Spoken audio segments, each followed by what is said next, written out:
So we've just come across quite an interesting scene. We've got a pair of Wahlberg's eagles, and have a look at this fork-tailed drongo. It is so upset that there are raptors here, and it is giving them quite a rev at the moment. Listen to the calls it's making.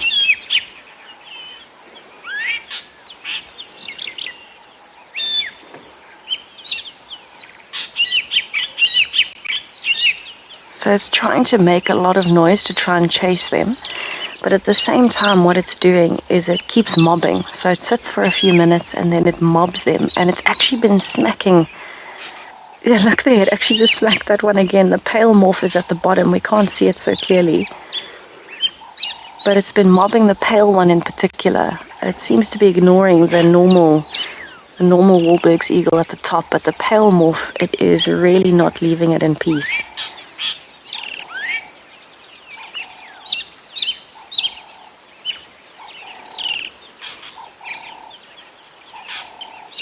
You can see it's mobbing and mobbing and mobbing. The flight skills of a drongo, just unreal. They can change directions so quickly. And I mean, listen to all of those calls. It's got over 50 calls, but at the moment it's just trying to be as loud and irritating as possible.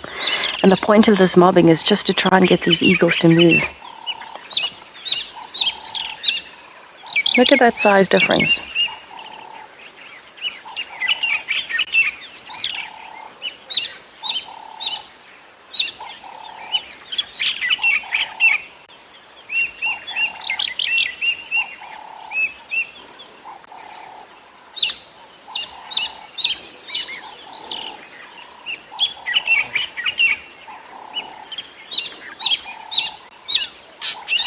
Oh, it worked.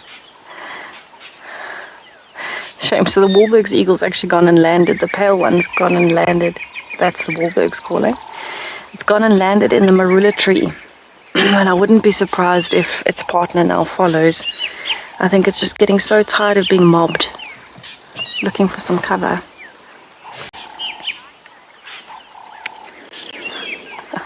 Carol, flying honey badgers, I agree. They are so tenacious, they are so protective, very aggressive in their behavior when they're mobbing, and it shows because they do not give up. And it works. I mean, that eagle got so frustrated that it actually moved to a tree that's got quite a lot of brush, a lot of leaves and cover, so that the drongo can't actually peck it on its head anymore. And I mean, bear in mind, that's quite a dangerous behavior for this drongo to have. You know, if it is actually touching that eagle, and a few times it actually touched it, it smacked it on the head as it was mobbing. I mean, that's quite dangerous. All that eagle has to do is be quick enough to move and grab it. But drongos are very well known for this behavior. Drongos and starlings tend to be the two leaders of the mob pack. And so it is very, very interesting to have seen that behavior and how tenacious it was. It is still in the marula tree and it is still mobbing the pale morph and calling away. But it seems like this one is not really too bothered. I'm actually not sure why the drongo chose the pale morph instead of the normal Wahlberg's eagle that you can see here. Possibly because the pale morph is a little bit bigger. Oh, but now we've got a new bird. They're actually coming to investigate. Two starlings going to investigate why the drongo is performing the way that it is. So they've actually both gone to join the drongo in the marula tree. That poor Wahlberg's eagle is going to have a rough morning. So even when it's flying, the drongo is coming up behind it and kind of smacking it on the back while it's flying. And you can hear the Wahlberg's eagle is trying to call its partner. And its partner is not bothered. Look at this, it's time for preening. Feigning oblivion, it seems.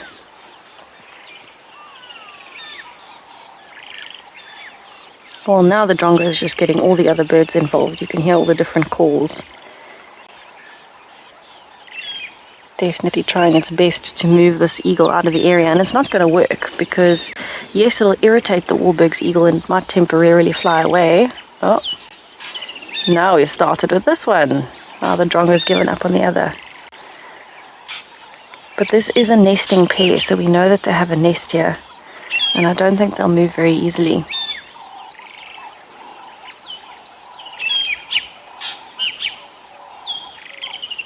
And this is all just a tactic for the drongo to try and protect its chicks, its eggs.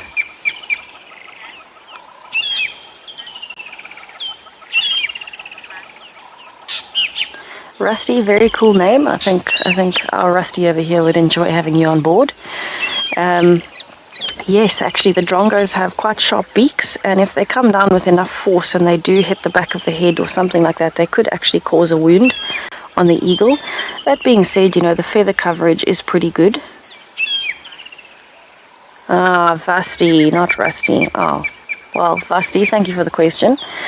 And yes, the drongo can actually hurt the eagle, but it would take quite a lot of force and a lucky shot to get a wound in somewhere on the eagle. They've got so much feather coverage, and they know that when they're being mobbed, they kind of just tuck their head in a little bit so the neck isn't exposed, and the feathers on the back are so thick that they wouldn't really be able to get through the feathers to the skin. But with a lucky shot, they would be able to if they caught it at the right moment in the right position. It's more irritating than anything, so it's not as though it hurts the Wahlberg's eagle every time the drongo mobs it. It's just irritating. You can imagine, you know, it's similar to when, for example, an insect takes a liking to you and it keeps coming to your face and landing on you and kind of flying around your head. You know, you tend to get a bit frustrated. You try and swat it away, and then you'll move. You'll move away from the insect. It's the same kind of behavior. And I'm telling you right now, if a drongo or a blacksmith lapwing did that to me, I would definitely be running out of the area. I wouldn't stick around. It doesn't work the same as when you encounter an elephant or a lion on foot and you stand your ground. I'm telling you, if a bird starts mobbing me, I'm out of there. So it's just that very irritating, loud. You can see it actually flinched there. Watch, it's flinching its head. It's actually ducking down every time the drongo comes close to it.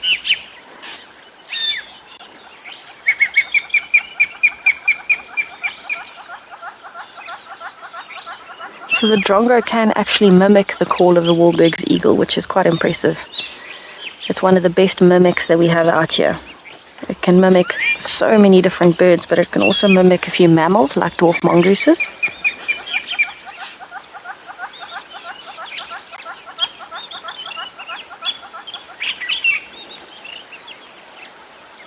It's definitely trying its best to move both of these eagles out.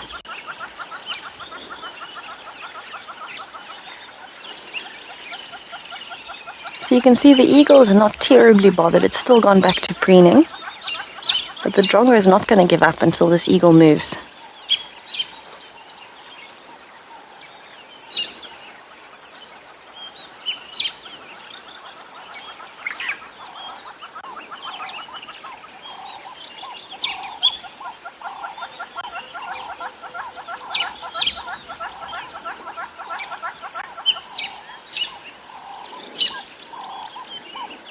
Okay, so let's see what happens. It looks like the drongo has gone to fetch reinforcements and it might be coming back with a vengeance. Let's see what happens.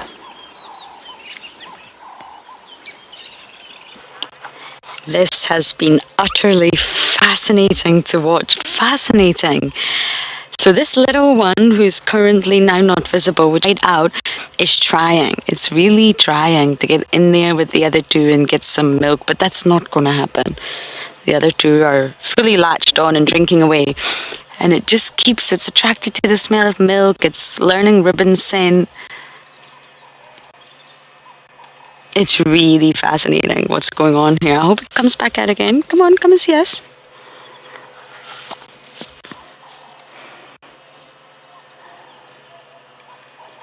And Robin isn't bothered. It's just a little cub, you know. She just wants to sleep and get her beauty sleep in to be beautiful for the night time.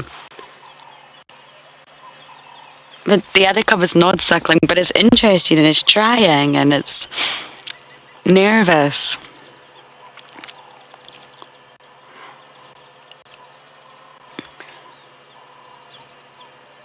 got some great shots of it for the ID kit though.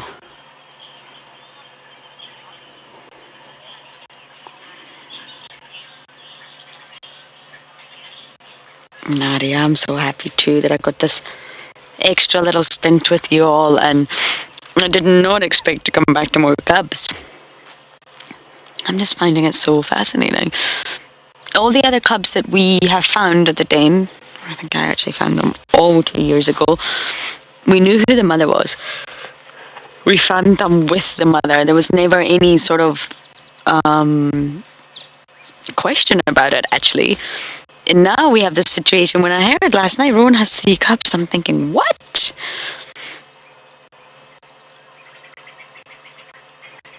And there are 3 cubs. It's just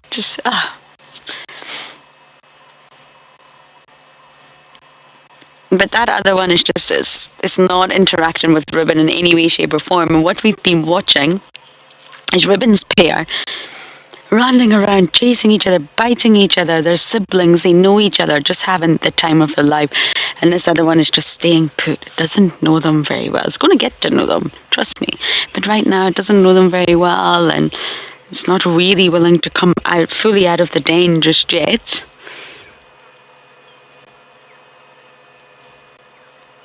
I'm just waiting so we can finally piece this together. We need to move the jam cam, borrow it, and just keep it here for one night.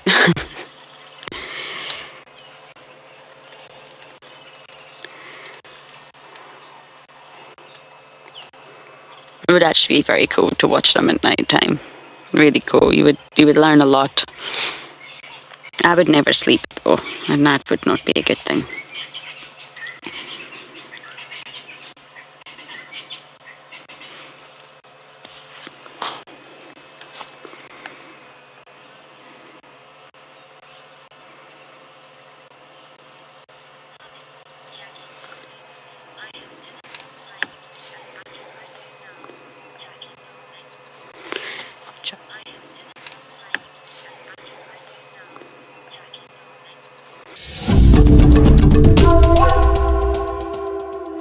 We're just bumbling. It's very important for me in the morning to keep moving.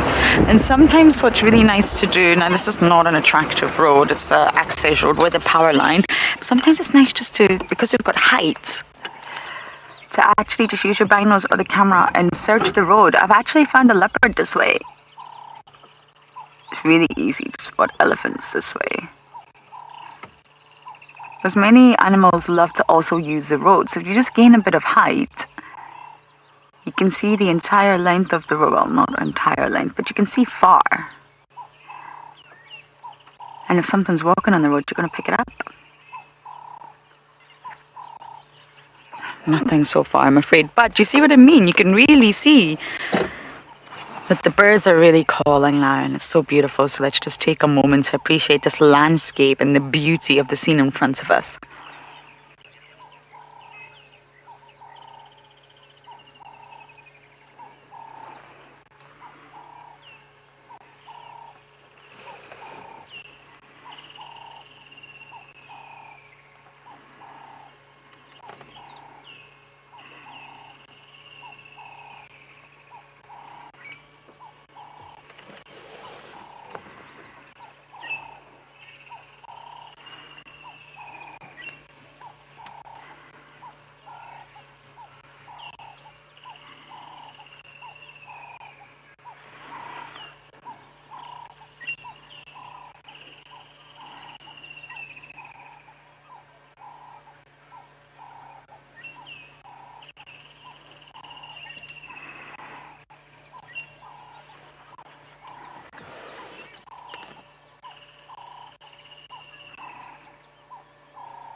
Isn't it just stunning? It's already getting very hot, which might make it a bit tricky to find mobile animals.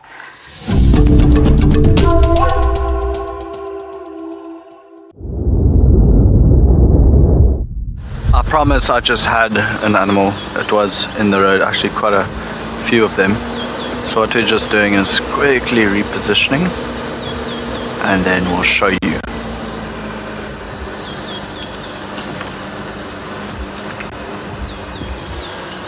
Hello Elise. Can't go too much further forward because we've got one's bum right in the road. So we'll just wait our turn. A big female, very big female off here to our right, and one very long tusk, her left tusk. Actually here there's a bit of a mud wallow here, so the one right next to the big female.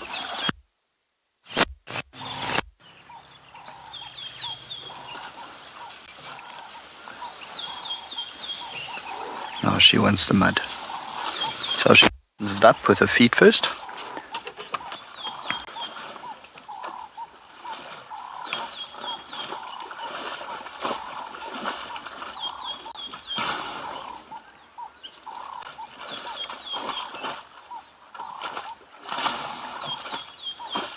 It's just very cool to watch and listen to someone sit here quietly for a while.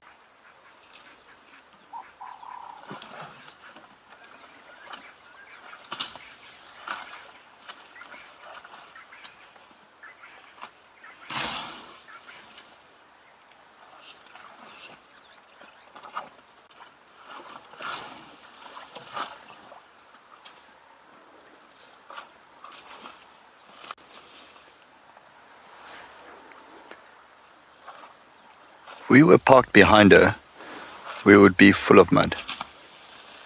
I mean, I'm just checking how far the mud actually squirts, and she's throwing it probably about 10 meters behind her as well.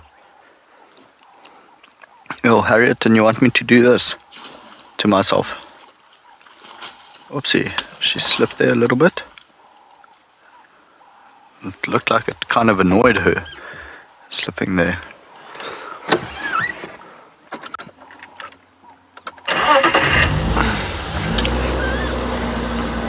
I think it's just the laundry after mud wallowing that might be a bit of a issue for me. Dean, I'm glad you like that. Yes, absolutely. You know, just enjoy the sound and the view of the animals. Just gonna get a little bit ahead of her, but not really shit into a path. And stop like that, and she'll just stroll right past us.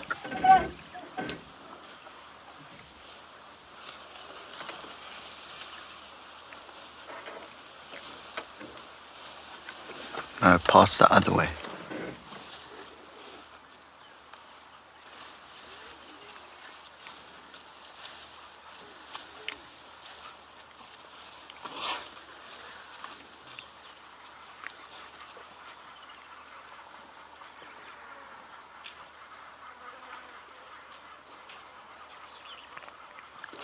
A rather sizable herd. There's more off to our left. Got a few more to the right coming into the road now. It's quite cute to see. So for every one step that the adult takes, the baby takes nearly 3.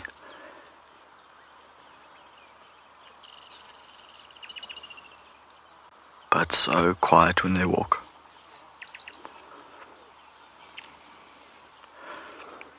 There's definitely something in her ear that's irritating her. I've seen her do that now 3 times. Firstly with the left ear, then with the right ear.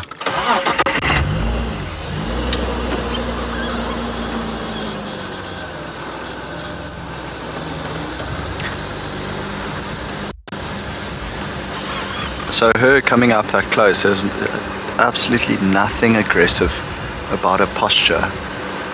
But it was almost like saying, can you see how big I am?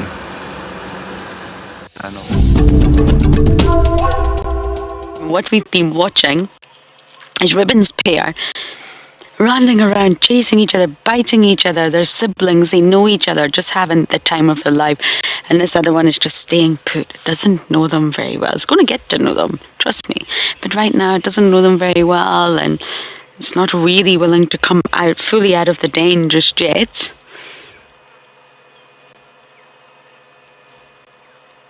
I'm just waiting so we can finally piece this together. We need to move the jam cam, borrow it, and just keep it here for one night.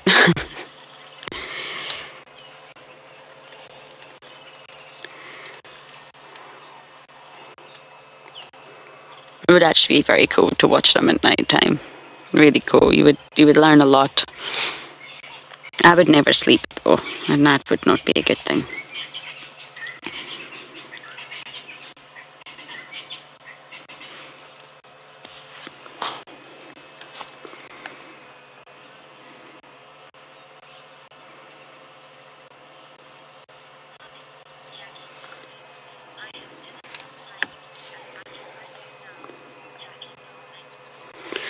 Jackie Garling. Darling. I love that, Jackie. You were saying you've never loved hyenas as much as you do now. I'm glad. I didn't either. I arrived here with not much knowledge about hyenas, really. And there is just something about hyenas. And when I arrived, Corky was the matriarch. There was Plonk, there was Sutu, there was Swana, there was Piddy. There was all sorts of cubs running amok. Indabelli and Swazi were very small. They were so young. I didn't realize that Swazi would take a big piece of my heart and run with it. But I just am very attracted and drawn to these animals, them all. But there's something really special about hyenas for me. And I know we've spent a lot of time at the den today, but one, there's a lot happening. And two, we've really got to get some answers.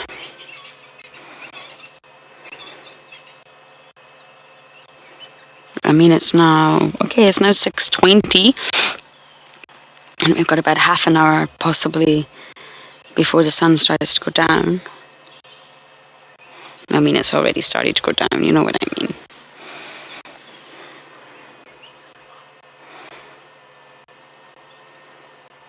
It's just utterly, that was really, really fascinating. I've got a photo of the three of them.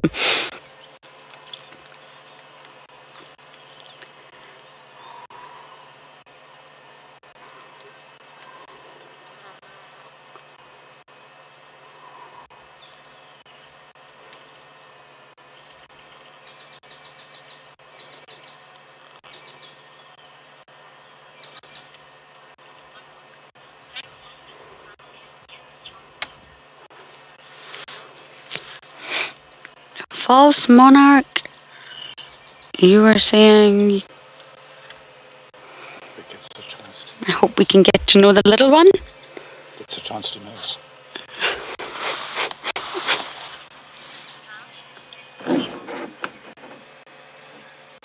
You hope it gets a chance to nurse. Well, I'm sure it will, but not from Ribbon. That's not going to happen. And it shouldn't happen. But it will, I'm sure, when its mom comes. I just don't know who mom is. They're really keeping us in suspense.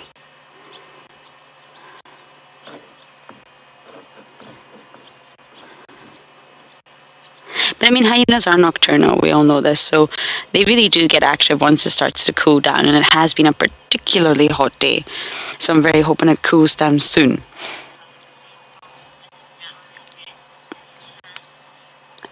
Sam, again, I don't know. I don't have any knowledge. I did visit the little Gowie den the other day, and it has been freshly dug. Someone is using it. Was it one of our hyenas? I don't know. Was it a warthog? I don't know. Has it been freshly excavated by porcupine? I don't know.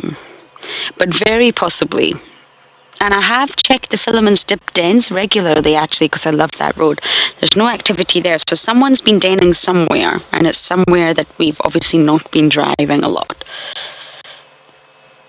It's very, very thick, so any of these dens like Mvubu or Gallagher Shortcut, I really wouldn't be bunda bashing in there right now.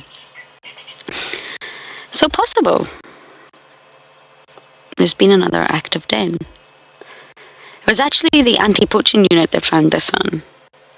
It's an amazing story. We worked on it together, and they obviously reported there is a hyena with cubs. What? I couldn't even begin to put it together. And eventually we got there, and we found Ribbon at the den. And finding a den if you don't know one is there is tough. I've been coming here. I've been concentrating on this den. I haven't thought for one moment to look at other dens.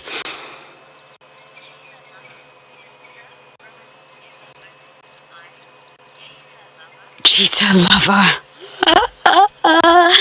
Good question. Ribbon? I think that's a no. No, she does. She's just a very sleepy hyena during the day. She does get mobile at night time. Just like we sleep all the way through the night, she sleeps all the way through the day. And she's just always at the day, and she's such a wonderful mother. But she does open her eyes, yes. She's very relaxed with the vehicle here, very, very relaxed. And the cub made a little noise earlier, and immediately her eyes were open and she looked up. She's on high alert for her cubs. Fiercely protect them. But yeah, she likes to sleep. Don't we all, though? I love sleep.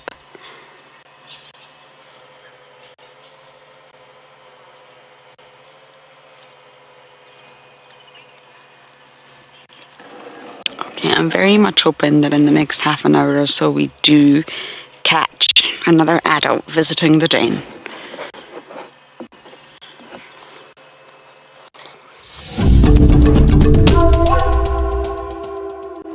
We're just bumbling. It's very important for me in the morning to keep moving, and sometimes what's really nice to do, now this is not an attractive road, it's an access road with a power line, sometimes it's nice just to, because we've got height, to actually just use your binos or the camera and search the road. I've actually found a leopard this way. It's really easy to spot elephants this way,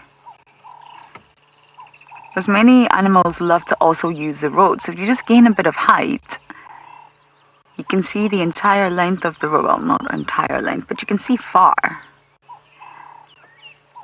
And if something's walking on the road, you're going to pick it up.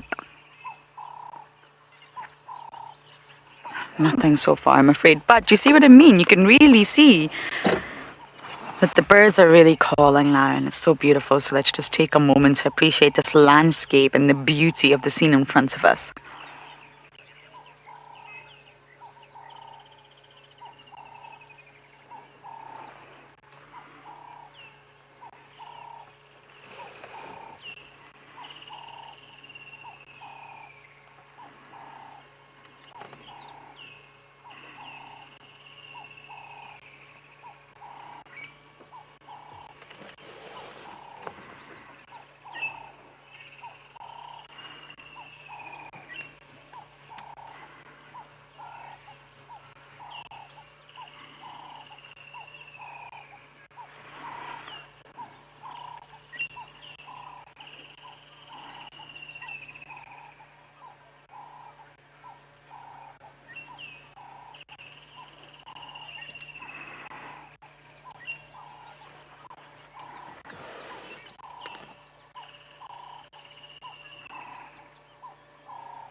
Isn't it just stunning? It's already getting very hot, which might make it a bit tricky to find mobile animals.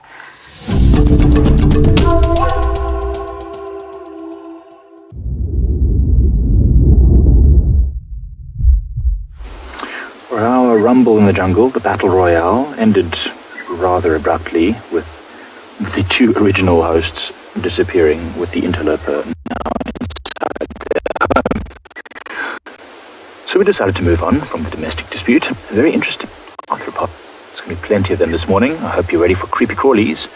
This is a zebra millipede.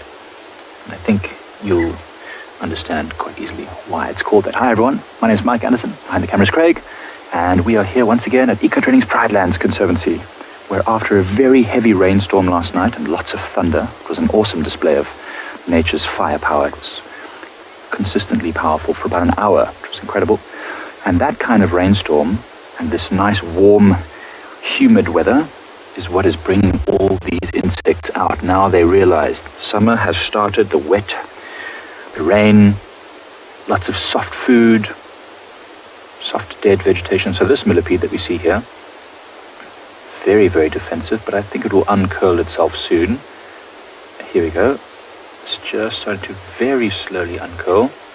This millipede is a herbivore, and in fact most often termed a detritivore, feeding on dead plant material. So especially after the rain here, the dead plant material is nice and soft. Oh, look at it.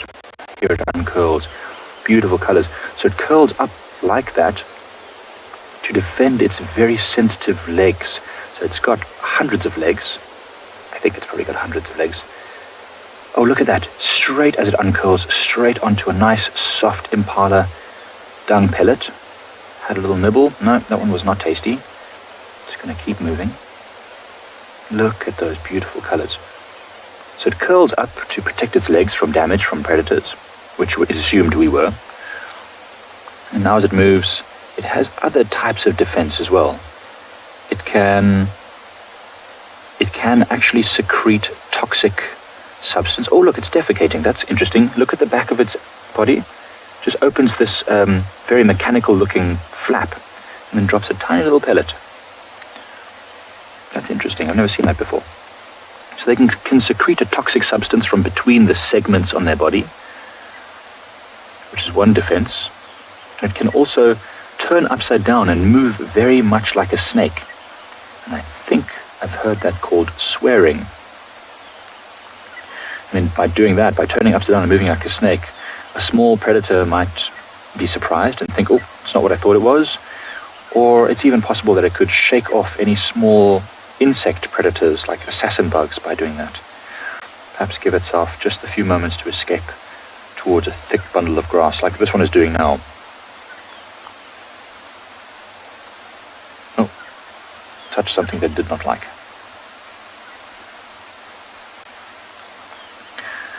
The ferret, that is easy to find out. I've never measured my hands before, but this one is about as long as from the end of my index finger to the corner of my thumb. So that long. That is how long this millipede is. So what is that? Maybe 15 centimeters? No, a little bit. Yeah, around about 15 centimeters, maybe a bit less.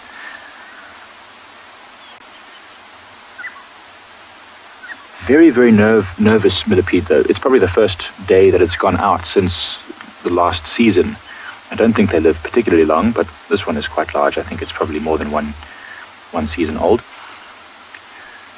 And so it's very cautious about how it moves. You can see that? We weren't even anywhere near it, and it just touched something that it didn't recognize or didn't like, and it immediately curled up into a ball to protect itself. It's amazing how quick that is. There are many things that feed on this, from assassin bugs, like I mentioned, that will pierce through the segments on its body with these little stabbing mouth parts, to things like civets. Civets will also consume millipedes, actually lots of them. They seem unaffected by the toxins in the millipede's body, those cyanide-based secretions that I spoke about earlier that they can secrete from between the segments. But I've also heard hornbills use these millipedes. They collect them and they actually disturb them and press them all around their nests, and they secrete this toxin, which then gets rid of any parasites from the nesting sites that the hornbills like to use. That's quite clever. You ever heard of of a bird using an insect repellent. I don't think it's very pleasant for the millipede, unfortunately. I think it possibly even dies in the process, but nature is nature, and that is incredible.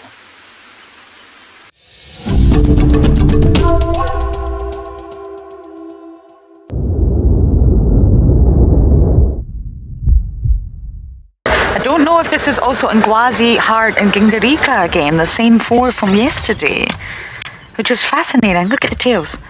Look at all the tails.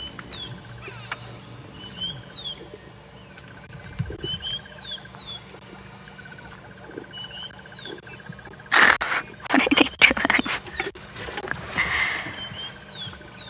Now, Julie wanted to see some of the jewel plants. Oh, yes. I haven't had a good look. It's definitely corks, definitely Gingarika. Wow.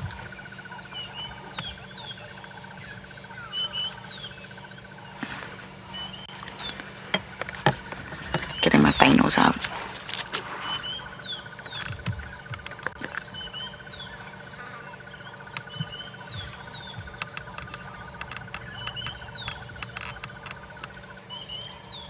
I think that's hard. She's also got a fair bit of blood on her. Okay.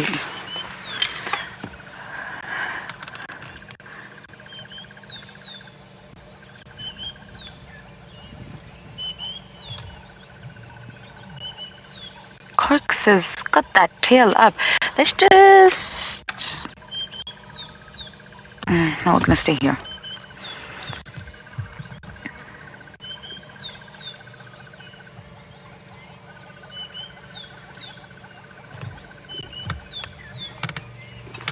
This is fascinating, everyone. I'm just watching. These are the sightings that you need to be able to understand what's going on.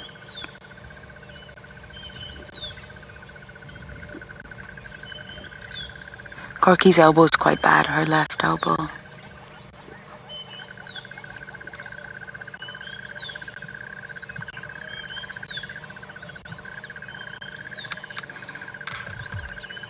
Yes, Renee, they absolutely do. This one's also injured. Renee, I'm going to come back to your question. I'm just very fascinated by what's going on here. The one at the front. Now, who are you? You got blood on you. I've got Gingarika, Hart, and Corks.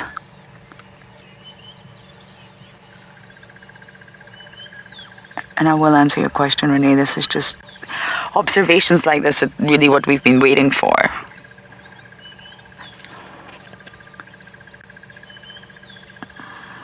Hart and Cork seem to be buddy-buddy right now. But tails generally mean dominance. They're up. Aggression, something's going on. And hyena puts his tail up like that, erect, like what Corks has had hers up like. It means business.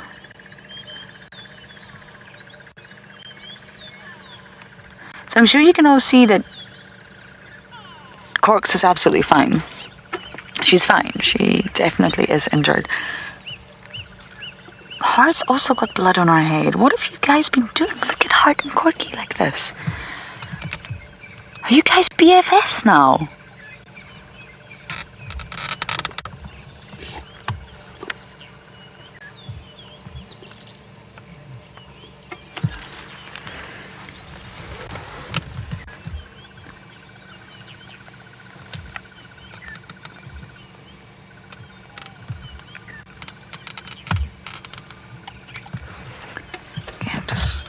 I'm gonna pop out of here.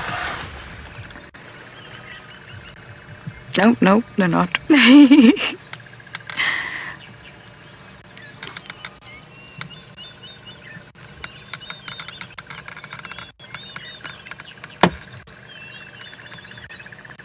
Okay, I'm gonna go forward one. This is just utterly fascinating. We just happen to be in the right place at the right time here.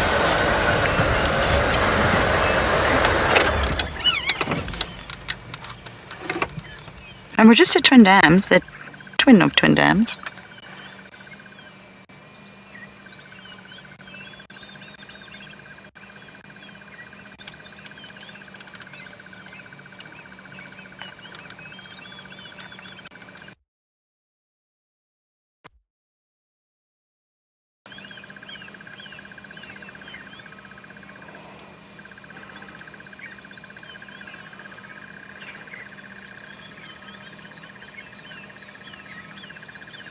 could be an intruder around, an intruder hyena.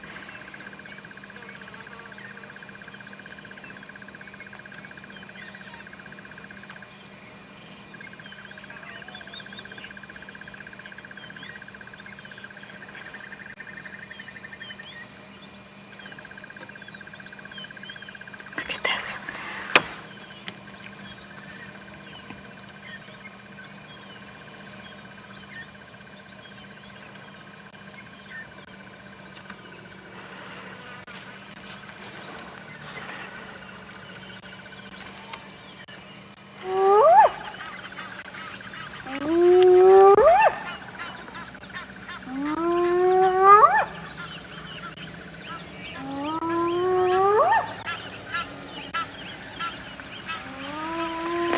It's incredible. Okay, I'm gonna run around because I want to know what's going on. I know you're listening to the audio, but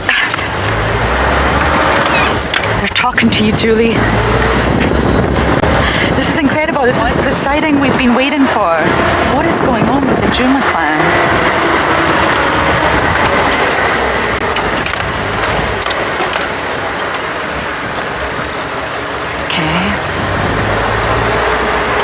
Is anything going on? Have they had an altercation with other hyenas?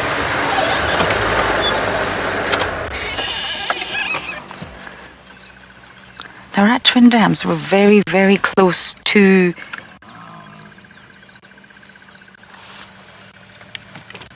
the den. Not in a rush. Okay, copy. Which would be a girl coming?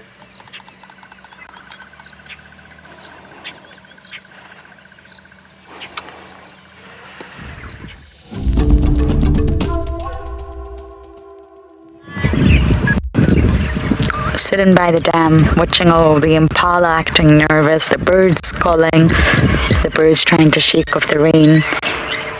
It's quite an awesome thing to do when the rain stops because you're not getting wet. So we're just going to take this moment to just sit and listen to all the sounds around the dam.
Crocodile definitely looks chilly.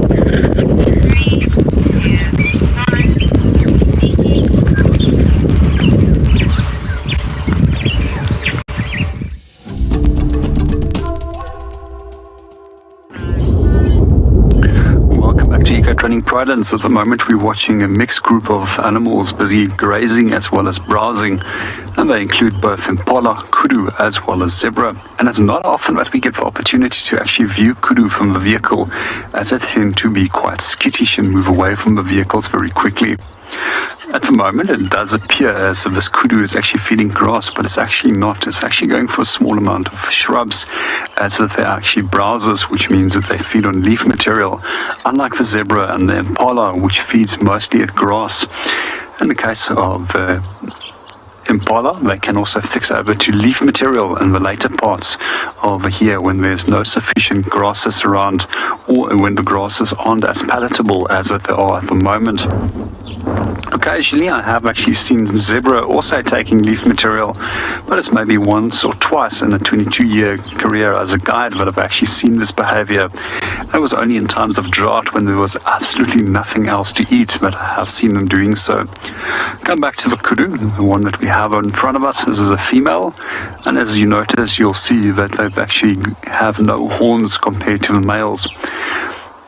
And this is typical of woodland antelope species, where the females lack horns because horns actually do get in the way.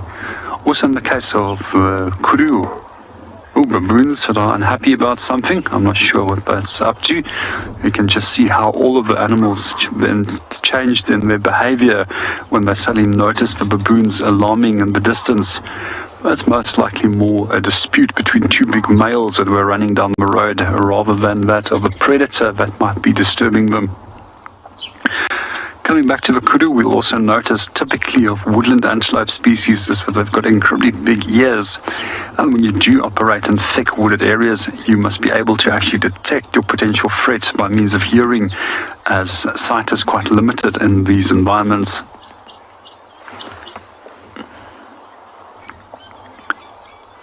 So in South Africa, we only have one species of kudu, and this is known as the greater kudu. That's also our second heaviest of the antelope species when it comes to the bulls. They can gain weights of approximately 316 kilograms.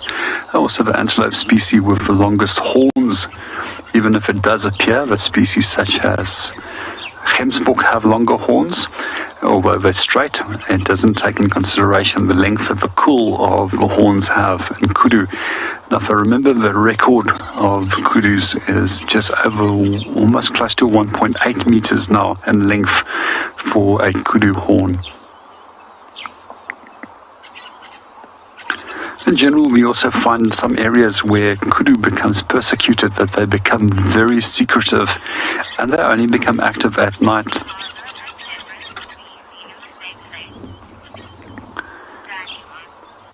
Good afternoon, everyone. We are finally out and about. It was a very, very rainy afternoon today, and of course the heaviest of downpours started just as we were about to start drive, but we are out and we're dry, which is wonderful. My name is Lauren and I do have Owen on camera, and we are ready, very ready for a wet afternoon. Unfortunately, I don't think our bull is playing ball here, but let me just see if I can go forward and we'll get another view of him. I am on my way south. I want to get back to Chitwa. You got him there, Owen?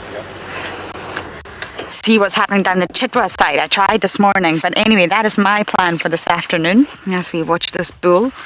Let me just remind you that we are live and interactive. So please do talk to us, especially if it's raining. You must keep us company. It gets rather cold out here. And you can send in your comments and questions using the hashtag WildEarth on Twitter, or if you're watching via the website, as long as you've registered, you can actually submit your questions under the live safari page. Not the best views of an elephant, but I don't want to get any closer to him. And we won't be off-roading either. And of course, kids, if you are watching, please do talk to us. It's a Sunday after all. What better to do than watch a live safari? And you send in your questions via email, and the email address is kidsequestions@wildearth.tv. Now, I tried to get you a surprise this morning, but it was just getting too wet. The water was pooling in the car. And of course, we have lots of equipment in the car, from radios to cameras to cables, mixer boxes, lots of things that I don't know what they do. But lots of equipment, full stop. So I think since we've only got his bum, let's bumble. Because I do want to get to Chitwa. We were almost there this morning and we just had to call it. I have a funny feeling more rain is coming. I actually definitely know more rain is coming, but for now we can at least try and get to where I want to go. At least we're finally getting the rains. They feel very late this year. Everything feels a little bit late, but I guess as long as they happen, then that's okay.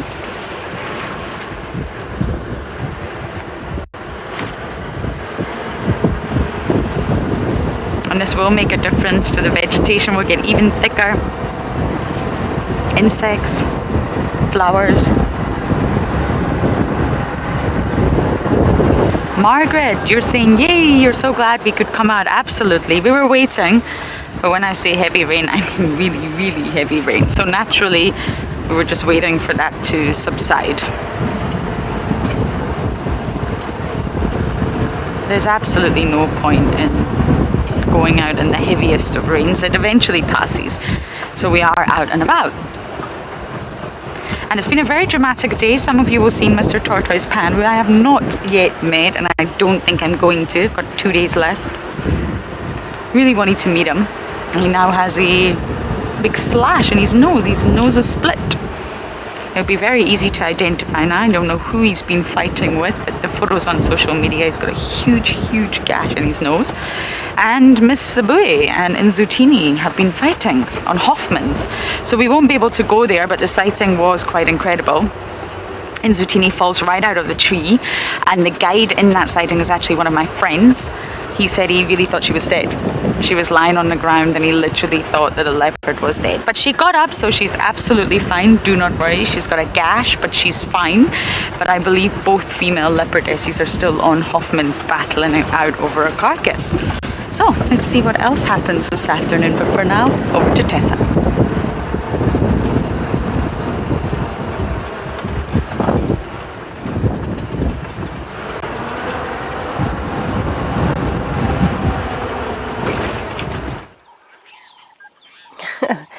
Good afternoon, everybody. I have started my afternoon with a great story of perseverance from this dung beetle. We are trying to watch it as it's pushing a small ball of dung through the very thick vegetation right next to the road. And it seems to be doing really well, much better than I expected. And it keeps checking its sense of direction. And then it just keeps going. Over the plants, through the plants, between the plants. I'm very, very, very impressed to start my afternoon with such a great story. It feels like us in the rain today.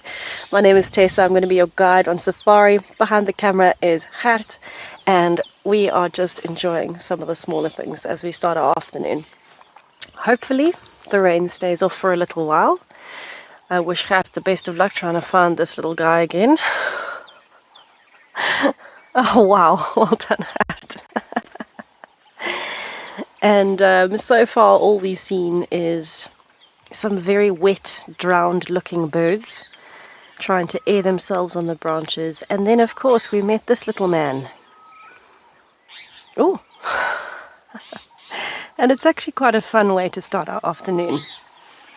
I feel like with the rain we've had the last few days, this is a little bit like us. It's a bit of an uphill battle. Nothing's had a chance to dry out yet.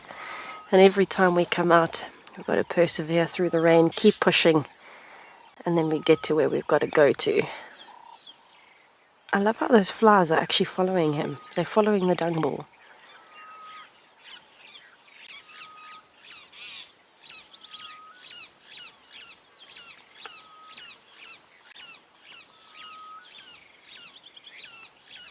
Well, he's probably trying to find somewhere where he can protect this ball by burying it under the ground. And it's actually quite nice after the rain because it means the soil is softer. So either he'll dig a hole or the female will dig a hole and they'll bury it. I think he might be a little stuck there somewhere. But just have a look at this from a slightly bigger perspective. So the way that we can see it through the screen at the moment is obviously he's doing really well going through the brush, but have a look in the bigger picture. You really can't see him. He probably feels as though he's pushing a dung ball through an absolute forest. It's like an obstacle course. So you can imagine, You know, for us sitting looking at it like this, thinking the grass is very short, for him, he's going, oh my goodness, this is the struggle of a lifetime. So it's very, very interesting to see him. I don't know if we'll catch up with him again. I think he might be disappearing to find somewhere to bury that ball. But what a great way to start my afternoon. I'm going to head off. Oh, never mind.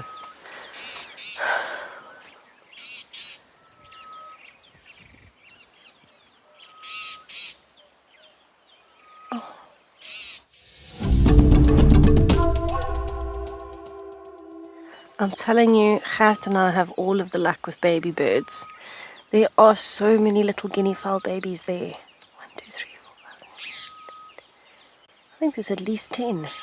And they look like slightly different ages too.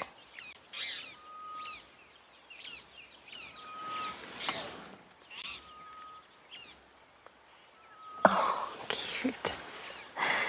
I'm sure they're very excited to be getting dry.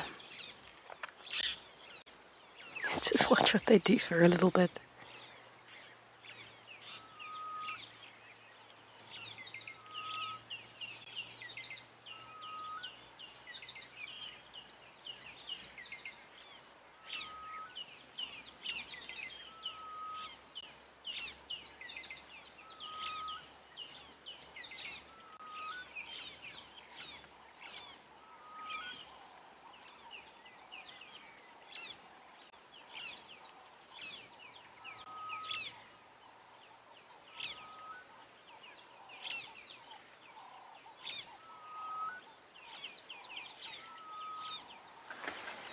It looks as though everybody's now starting to try and preen the feathers a bit and dry themselves off.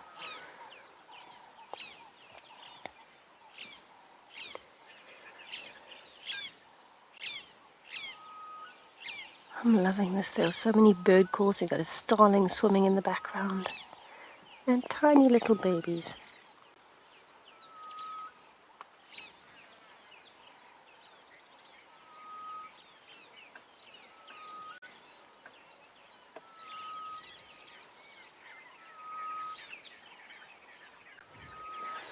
It must be very hard when you're a ground bird and it rains so hard during the day.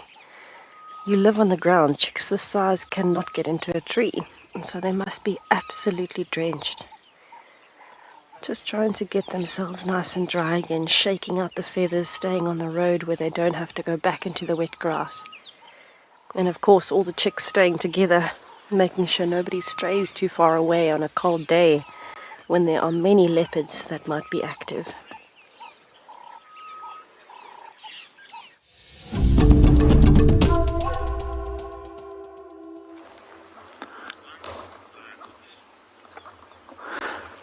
Good afternoon and welcome to Eco Training Pridlands. We made a quick stop at one of the dams and currently we're watching the weather as it's rolling through. There's some rain in the distance and at the opposite end of the sky, it's pure sunlight. We're not quite sure what it's going to get up to for this afternoon, but we're going to try our very best to try and get a few segments in and hopefully locate on the lines that we were looking for this morning. So my name is JP LaRue and behind the camera we've got Davi.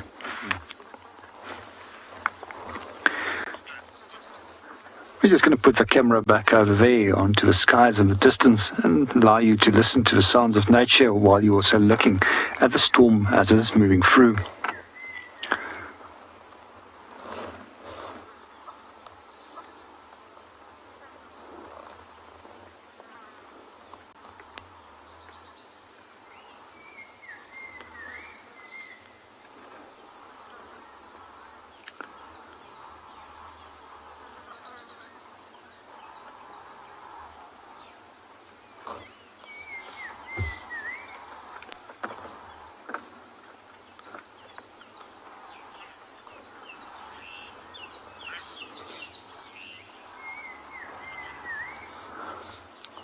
Good afternoon, Martin, and welcome to the show. Yes, it does absolutely look gorgeous at the moment.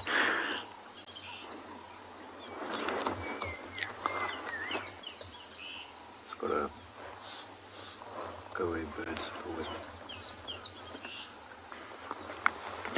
Davi has just panned onto a grey go-away bird, which is one of the common Turako species that we have over here. But unlike the typical Turakos, they're all grey in colour. compared to where the Turacos has got a wide variety of different colors, which includes greens as well as reds, of which 2 of the pigments that we find in them is actually unique to a specific group of birds. The bird also gets its name grey go-away bird from a color and obviously the call that it makes that sounds like if it says go away, go away. And quite often they also will warn a number of different animals of approach of a potential predator. And meanwhile, while we're going to start moving on and see what we can go and find, let's go and see what the rest of the team is up to.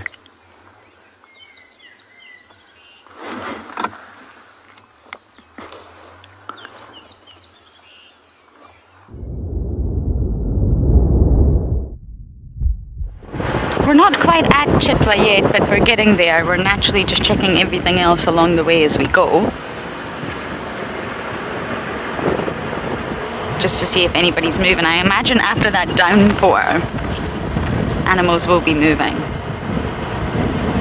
Even you guys, look at you.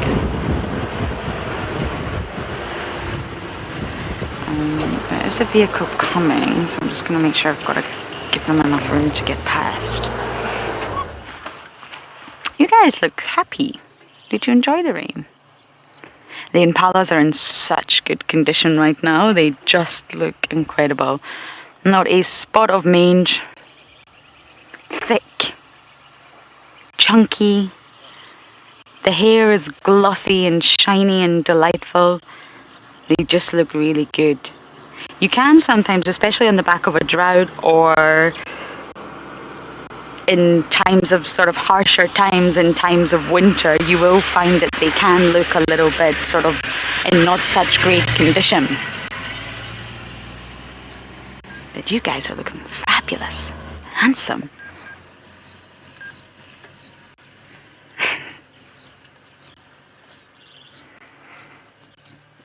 And they look relaxed.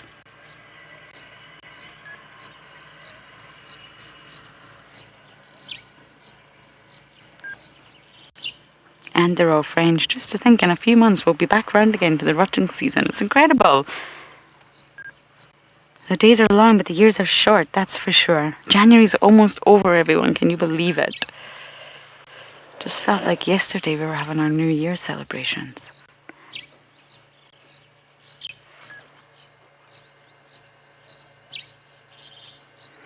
Okay, Owen, I think while the coast is clear, while Gowrie Main has no traffic, we are going to keep bumbling.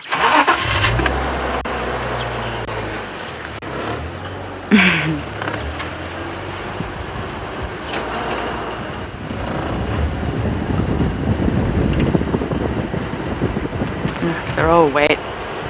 Everybody's soggy bottom today, that's for sure.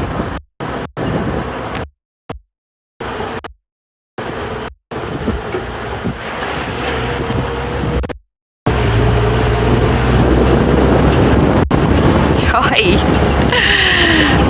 We have many joys. Which joy is this? You are welcome.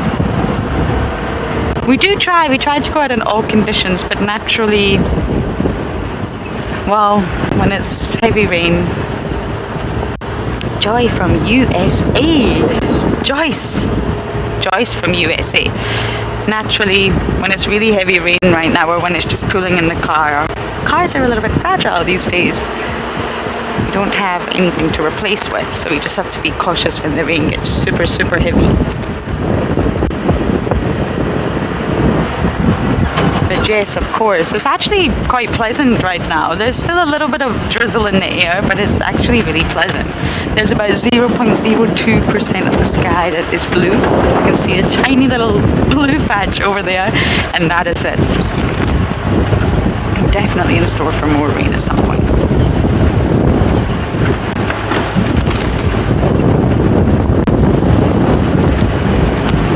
We're just going to pop into Chitwa and see what the story is. But Sibuya and Nzutini, my goodness, if you haven't seen it, try and track that video down.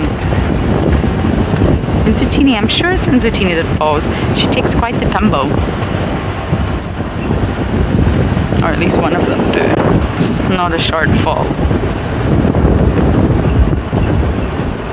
We were seen in Sutini quite a lot in the past when we were really traversing Simbambili. I loved it. I loved my time with her. She's such a beautiful leopardess. But sadly, she's not really in our area of traverse anymore.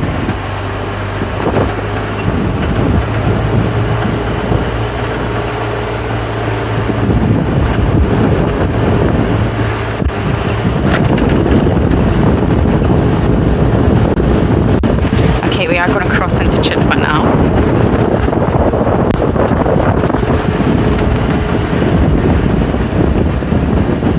I checked Gwen's den the other day, yesterday, before the spider incident.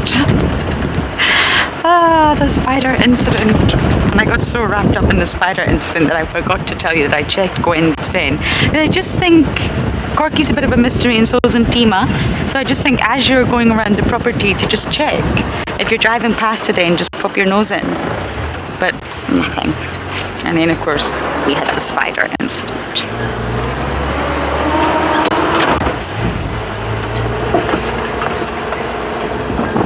Okay, I'm gonna get on the Chitwa radio and we're gonna send you guys over to Tessa.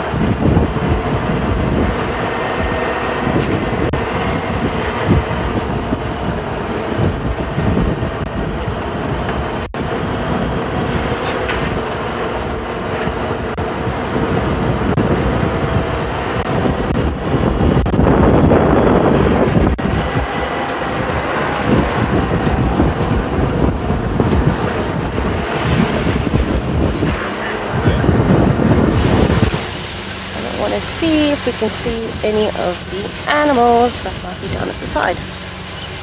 So I'm going to park up here so that we can see out the front of the vehicle because it's a nice wide view. It does look like there are some impalas. So I'm just going to do a little bit of a turn. You'll just have to be a little bit patient with me. There we go. Hello impalas. Ooh, and turning back. That'll do. That'll do. Okay, so we've definitely got some wildebeest. We've got some impalas.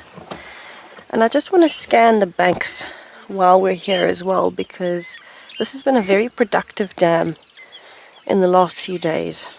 I think because it's got such a nice big open area, the animals feel safe here on the windy and cold, wet days when the lions are moving around.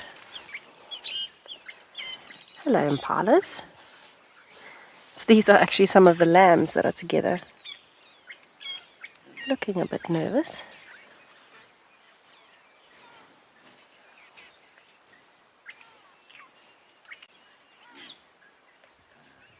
I wonder if there's a wet patch there that they don't want to go through.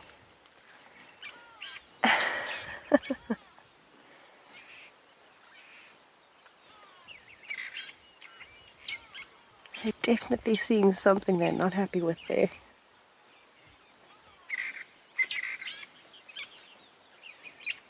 Gotta build up the courage and just run into it.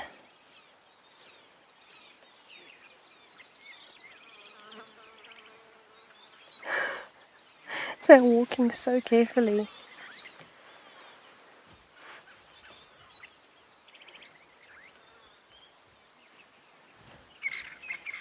I wonder what's there.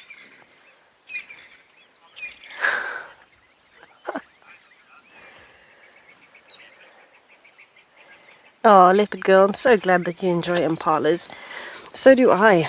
I think they're one of the most underrated animals and just absolutely beautiful, especially when they've got a bit of a fluffy coat, which they have at the moment. They're a bit wet and they're fluffing their coats up to try and keep themselves warm. It's actually a very strange thing that they do. It's actually called piloerection. It sounds a bit weird, I know.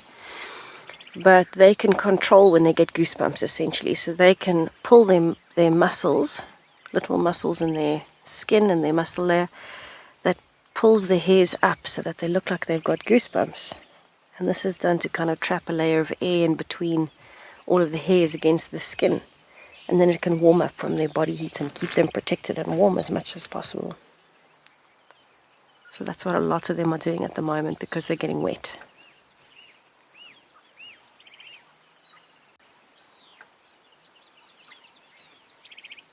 They are scanning very, very carefully at this point. We don't want to miss anything. I know the impalas and the wildebeest do look relaxed, but you could imagine as you're going past the dam like that, looking at the edges, there are so many places that lions or wild dogs or even hyenas and leopards could hide.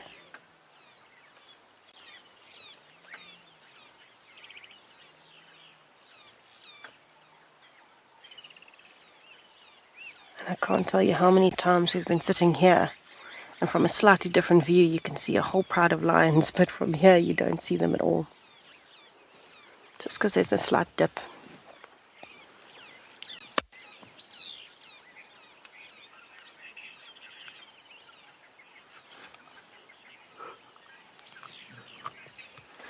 So I'm going to spend a few more minutes here and just see what happens, because it is always good to see any indications from these animals at the dam, but also just to spend some time with the impalas and the wildebeest.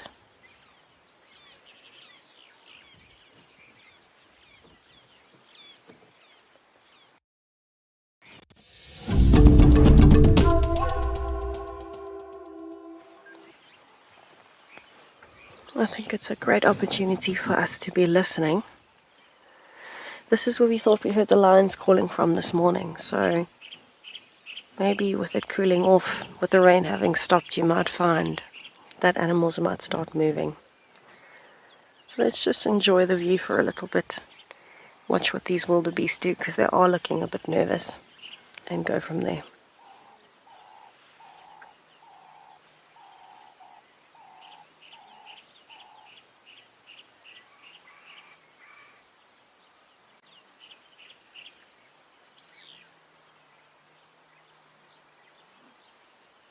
That is exactly why we don't see animals sometimes.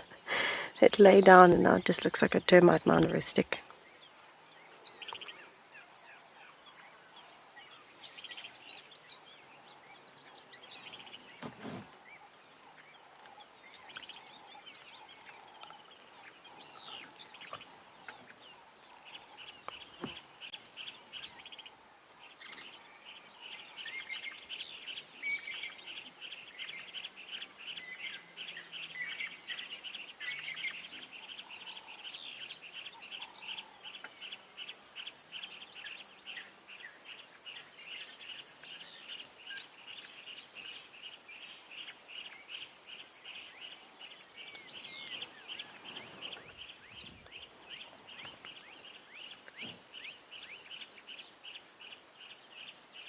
There's such a lovely array of birds calling from the dam. Even the impalas are making the odd noise. The calm after the storm, everybody. Definitely seems like it's going to be a good afternoon for listening. Everybody's coming out, trying to dry off. And of course being social, saying I survived the storm, everybody. It's lovely to hear. This is actually becoming one of my favorite spots of everywhere that we go. It's always so peaceful.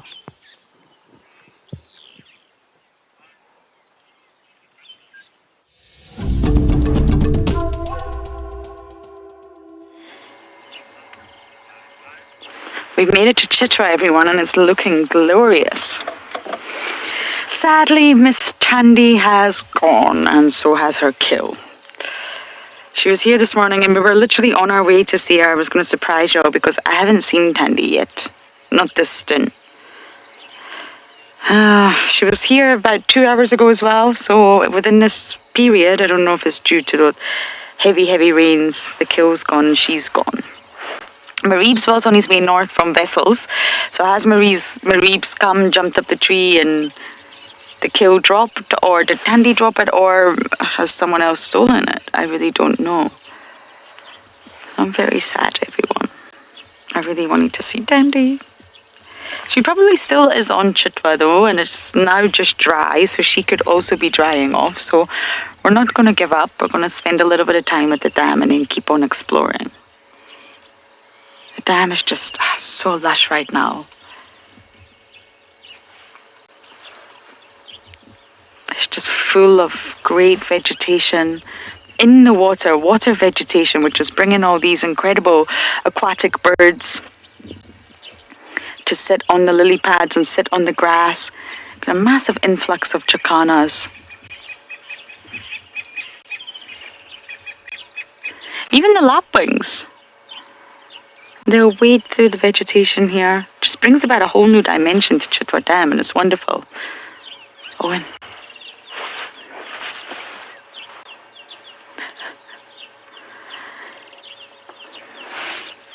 You see, it's just filling up. Every time I come, it's getting more and more and more. All this vegetation is sprouting, and it's taking up that entire section of the dam. And if you think about it, in winter when it's very, very dry, when you're having an extremely harsh winter, that island where the sort of buffalo weaver's tree is will be completely dry. You can walk right up to it. You can walk on it. Chitwa Dam doesn't completely empty, but it definitely gets a lot smaller and the volume reduces.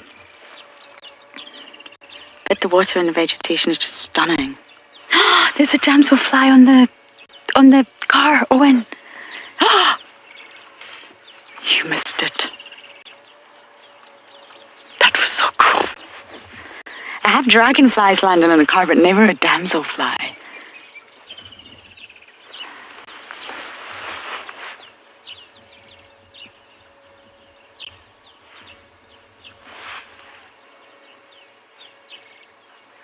Come back, little damselfly.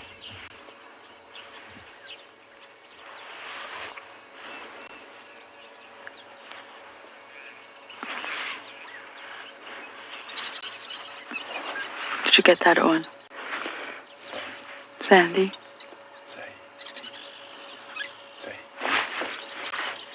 Okay, Owen also didn't get the question, I'm afraid.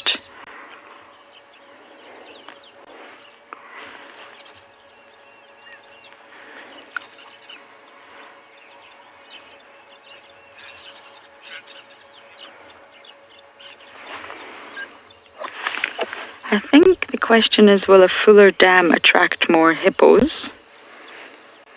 Well, essentially, yes. It's going to affect the hippo movement. Hippo bulls are extremely territorial, and they have their harems of females. Naturally, there's a carrying capacity to every environment, and this carrying capacity is, of course, dynamic. It's fluid with the environmental conditions. So as the water levels would drop, obviously the water body is going to get smaller, and there won't be enough room for all the hippos, and that's when you sometimes get a lot of hippos fighting and territorial disputes over the area and the ladies. So yes, when the dam is fuller, it allows for more hippos. So I guess it does attract more hippos, absolutely.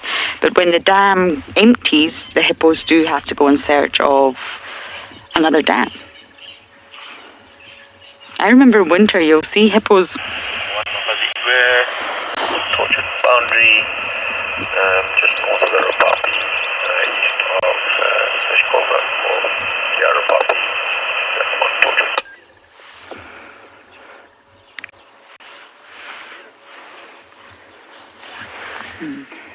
I'm trying to decipher what that was. And yes, essentially, as the water levels drop, it's going to affect the hippodynamics, absolutely. They're very reliant on the water, of course.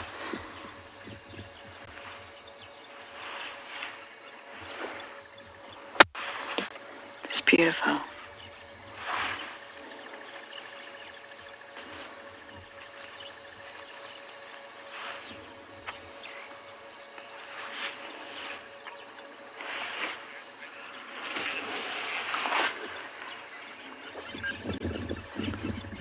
I didn't get that question from Lisa. If you could just repeat that one more time.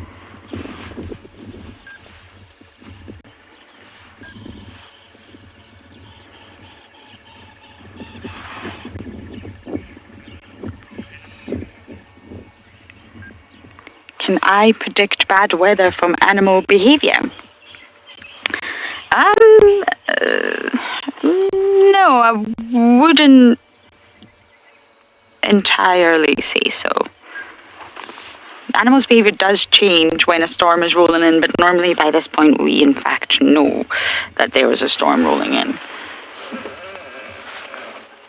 And I wouldn't say that I can predict. But apparently, if you really do look at animals and you spend enough time studying them, from the fish to the insects to even the elephants, they will behave in a certain way when there is a big storm about to roll in. I wouldn't say that there's specific things that I look for. I mean, we knew we were in for a ride today with this weather.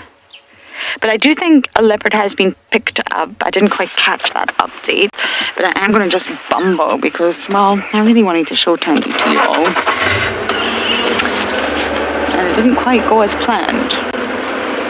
So at least if we can try and see who's been picked up and where they've been picked up.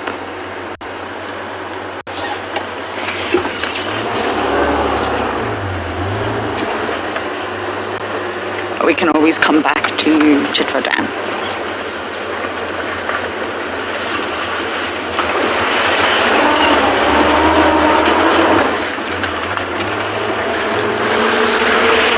Everything is just so waterlogged. Jordan. Good. Hold reason.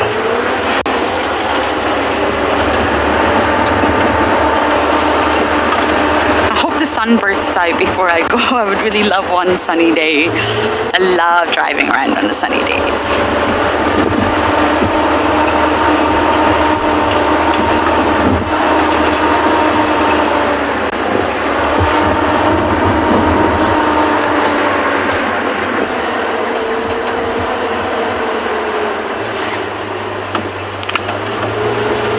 It's good to know that Tandy was back on what we call Shirombe Rombe, one of the main roads that sort of wraps around Chitwa open area. And that's where Mareebs and Tandy always were. That's where the monitor lizard was. That's where that strangler fig is. And they were using it on a daily basis. And they've sort of disappeared from Chitwa a bit. And I'm really glad to know that at least Tandy's back. And that's where she had her kill, on that road, Shirombe Rombe. It's a really nice road, very accessible.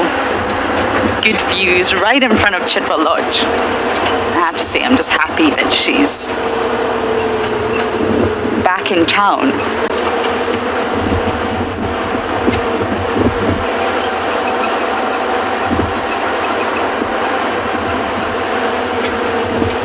Okay, I'm just going to get on the radio and find out what that update was, and we're going to send you guys back over to Tessa.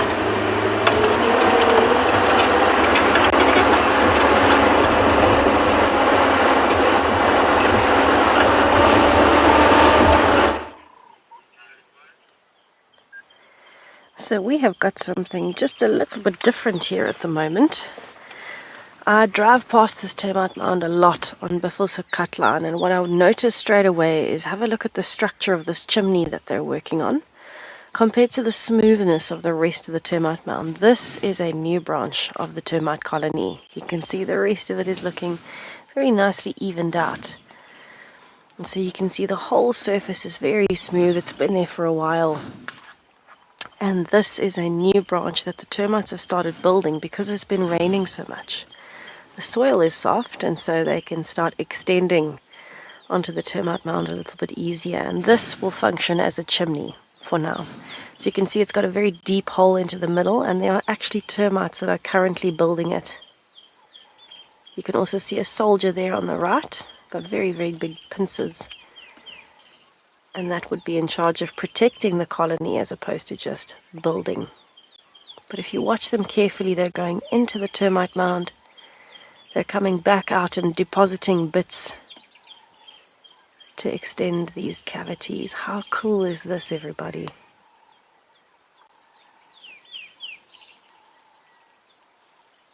It's really not often that we get to see something like this. This happens mostly after rain. So excited that you can actually see them coming out and actively adding onto that little chamber wall there.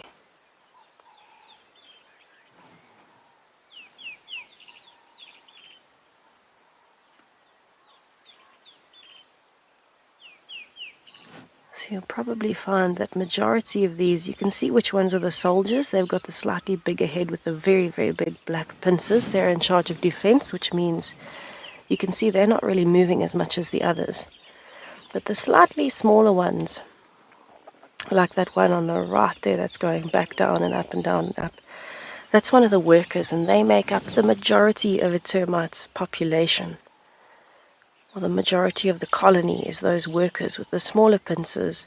They're the smallest in size, and they're just constantly going in and coming back out. Whether they're building or whether they're foraging doesn't really make a difference as long as they're always moving and working with the colony.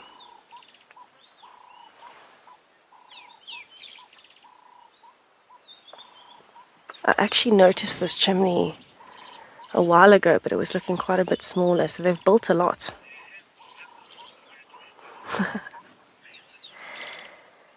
Jason, yes, their heads are very, very, very big compared to the rest of their bodies, and it's because most of the force they need comes from that head. So they're quite well adapted. I just love watching this process as they're building. So I know Lauren was chatting about the termites this morning, and it really is true that what you can see is just a fraction of what the termite mound actually is. It's like the tip of an iceberg. And it's a very complex structure. I think it just looks like a pile of dirt on the outside, but inside there are numerous different cavities. So you've got to have chimneys in the top that help with airflow and temperature regulation, which is what they're building at the moment. This is a chimney because you can see it stands out from the rest of the termite mound. But you've also got to have a place to store food. You've got to have enough tunnels all the way through the bottom and out to the sides to have all of your broods, where your brood galleries are. So basically where they store all of the eggs. They've got to have royal cell for the female who produces all the eggs. They've got to have, they almost call it, I think it's called a fungus comb. And this is basically where the fungus is growing. And this is what they'll actually end up eating. They've even got cooling veins at the bottom that go a little bit deeper towards where the soil is cooler and wetter to help keep it at a nice balmy 36 or 37 degrees Celsius. It's just such an intricate process. I absolutely love termites. They're such an important part of the ecosystem out here.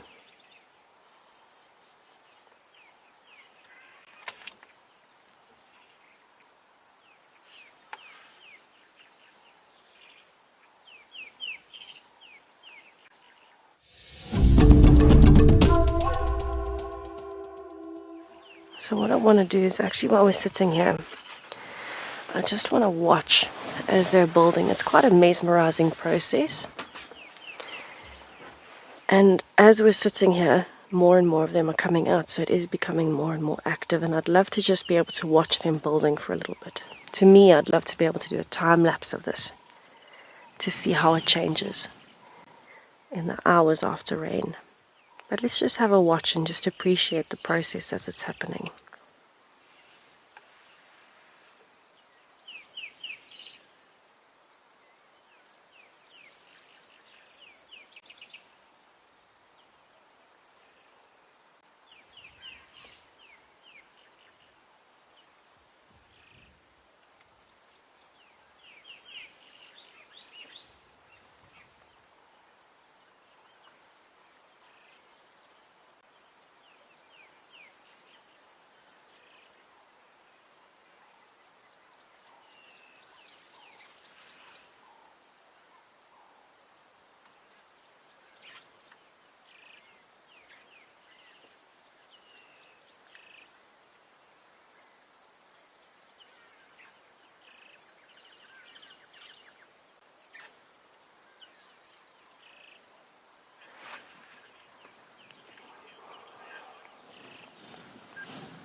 This is quite the fascinating process, watching as each one laboriously goes down, excavates a bit more tunnel, and then comes back up and deposits to try and build up those walls. It must take hours and hours and hours of work for each termite to build chimneys and cavities like this. An absolutely fascinating process, being able to watch something as intricate as a termite mound being built. I'd love to watch it from start to finish. and actually see what happens.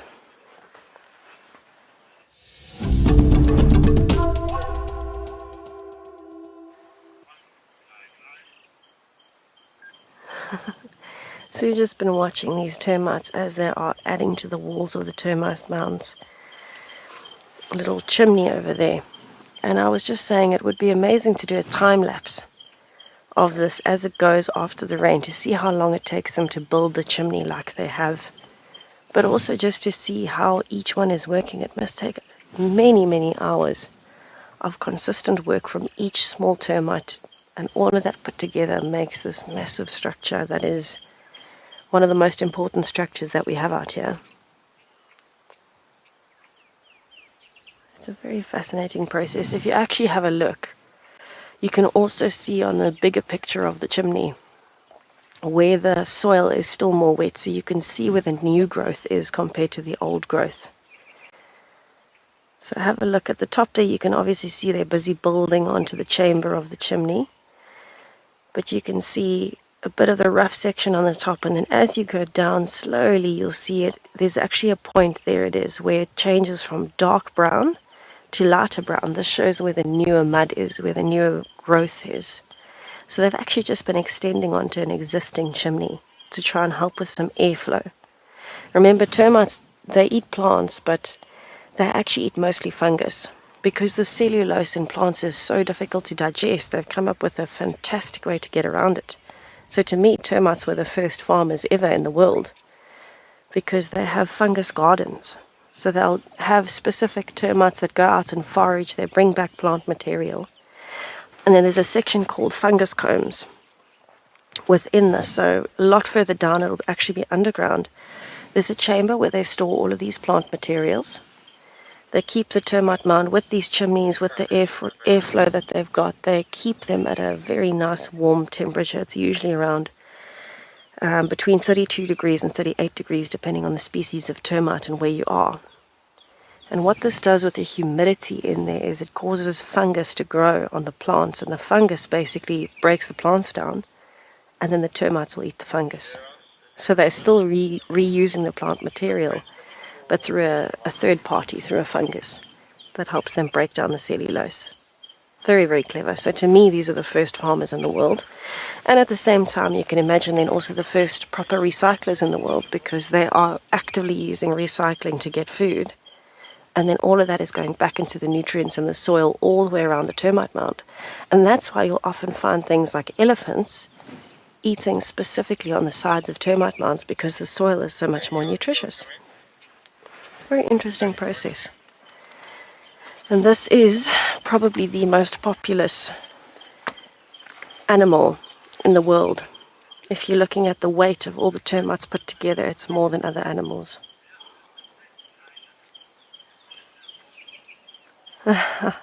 Lindopuli, it's sad to hear that they've become a pest in so many places around the world. Luckily for us, we get to appreciate them in this kind of environment. That being said, I have had a few that broke into my rooms over the years and ate some of my bookshelves, and particularly some of my favorite books while I was away on holiday. But it doesn't happen often. But it is just such a pleasure being able to watch them and seeing this process. Each termite is going down and coming back with one mouthful. And that mouthful gets added to the pile, and then they go back down and come back again. It's just mind-blowing.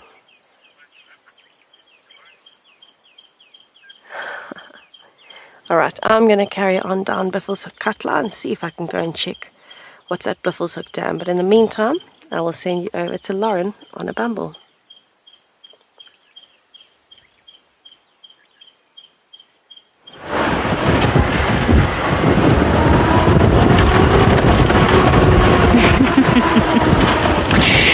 Gotta love the thing called timing. Okay, that's us out. We were. Apparently a female leopard walked into Chitwa Lodge. So we were just around the back of the house here. You gotta love it. Might be Tandy, might not, I don't know. But I really had my heart said hi on seeing her. I have spent time with Mr. Marieb's then, not Tandy.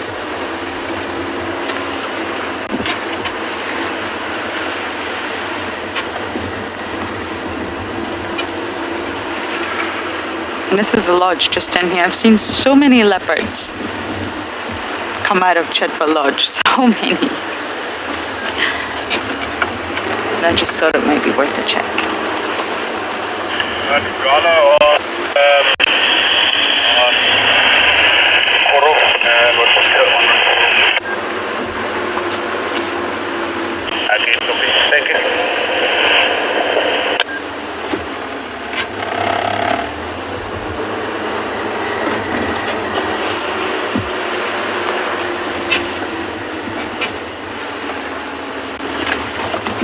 No luck with that little teacher, I'm afraid.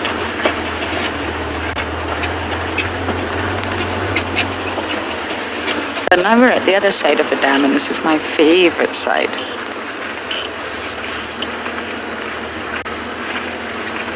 You see our heron, Owen? Always here, ever so reliable. Oh, it's smelly here.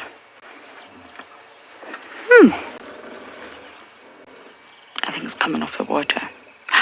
Not so reliable. This is actually my favorite side of the dam. This is obviously the southern side, or the southern western side, I guess. And I love it. There's also, well, there's normally lots of nice birding to be done around this side, but obviously not today, since our heron abandoned us. But let's see if we can find any more.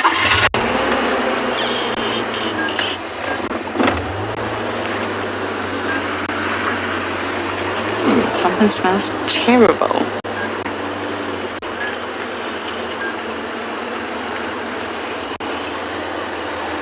This drainage line on the other side as well is always worth looking. It's nowhere near as attractive, but the leopards really love it.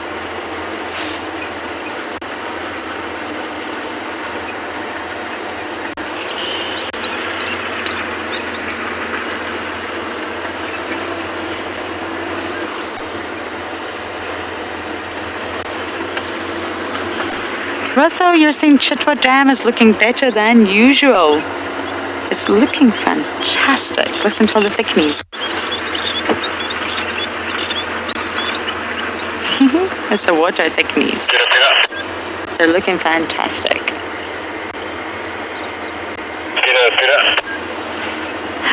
The damselfly's back on the car. No, I want to get it. I want to get this. Is Flolo. Come back, damselfly.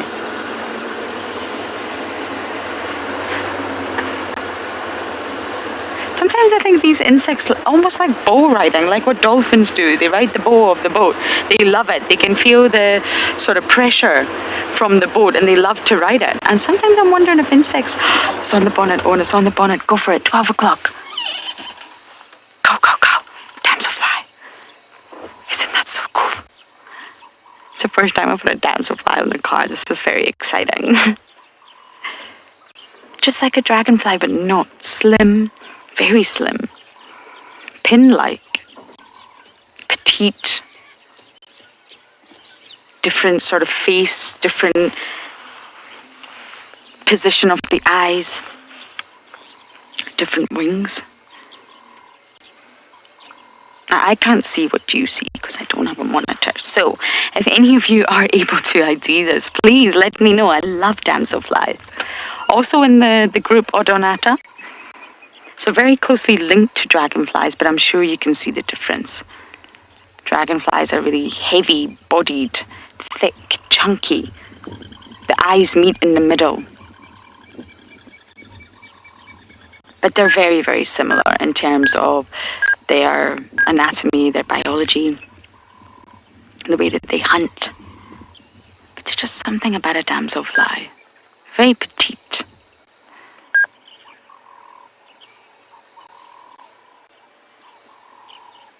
It was a damselfly sighting I had that broke my heart when we watched a female being drowned accidentally, but she definitely drowned. But just like dragonflies, they do have an aquatic element to their life. So they can, well, they spend a lot of time around water and they can sort of withstand going underwater. Isn't she beautiful?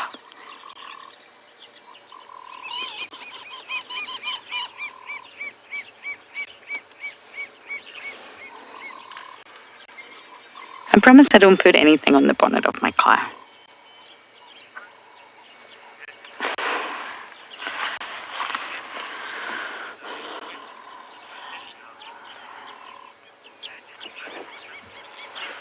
Magic Dragon Wizard, where on earth have you been? I haven't heard your name in so long. I have no idea what your question is, I'm afraid, but I did hear your name. And I know I've not heard your name in a really long time. I hope you're good. It's one of our favorite names, Magic Dragon Wizard.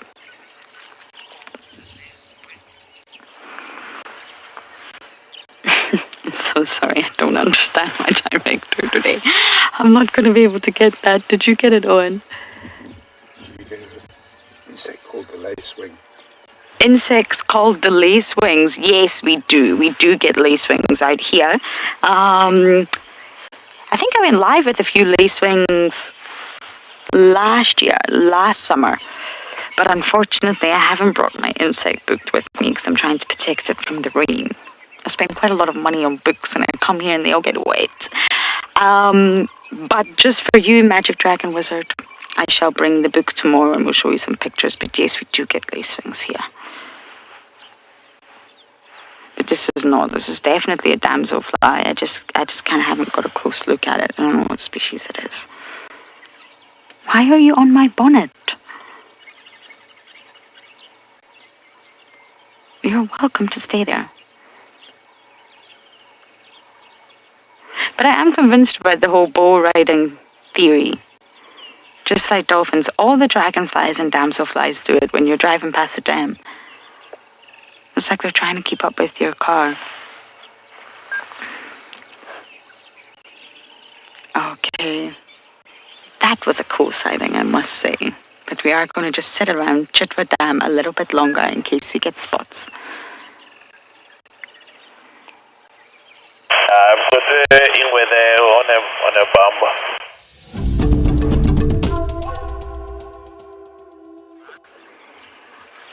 We're just sitting admiring this awesome damselfly on my bonnet. I can lie to you, but the fact might be either a young daughter. Maybe you will find out when you get here. Sorry. I'm just trying to keep my ear on the radio. There's a lot happening, and every time I turn the radio down, I'm not able to follow. Some people on this radio make me laugh. But we are just going to say, there's a patch of blue sky there. My goodness, it's been a while since I've seen blue sky. But we are just going to sit and enjoy the sounds around Chitwa Dam.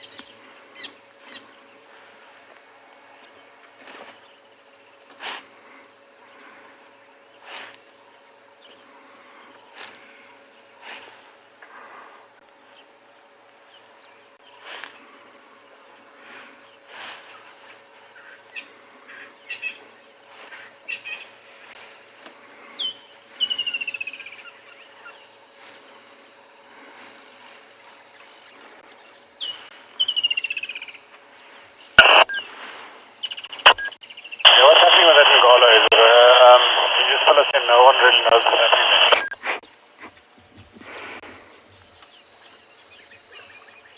Oh my God, keep your distance.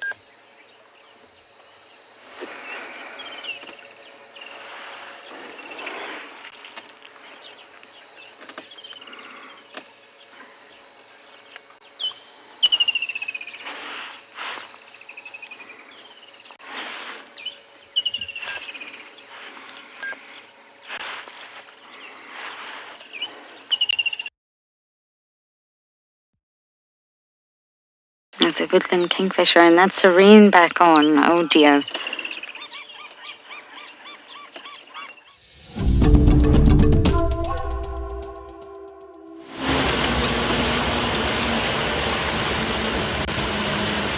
I am just about to go and just check the northeastern boundary point where the roads cross over each other.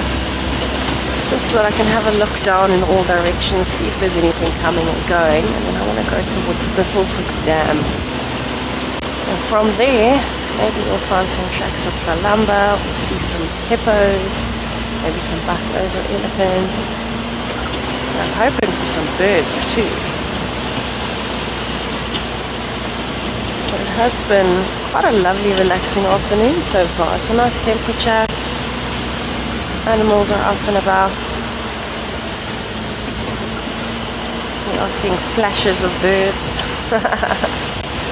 Very big flashes of them.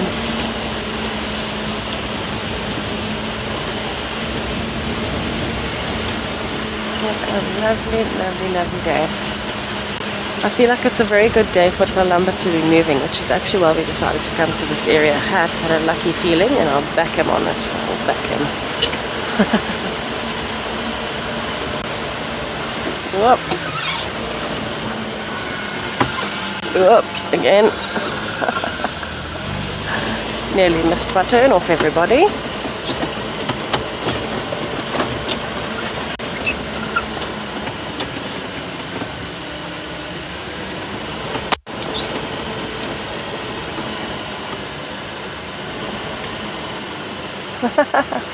Erin, yes, I have. We often have the hyenas in camp, and they are considered predators. Ndebele and Swazi in particular seem to enjoy camp. But also I've had Kalamba in camp, which was very, very fascinating. She actually came straight past my room while I was sitting on my porch. We call it a stoep in South Africa.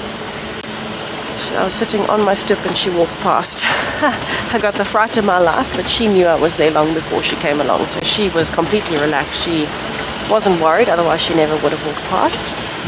But I got quite a fright because it was dark outside already, and I was actually on the phone. I was busy having a phone call. But yes, we do get, especially hyenas in camp, a lot.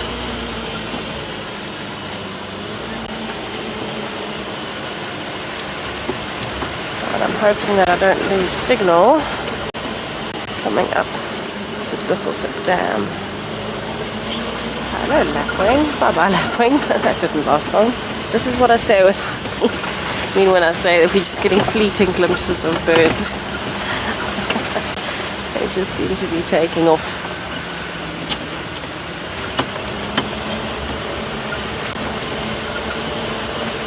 There's currently actually a family of nyalas that's living in camp. Very, very pretty. But the males are very, very big with long, sharp horns. So you've got to be careful.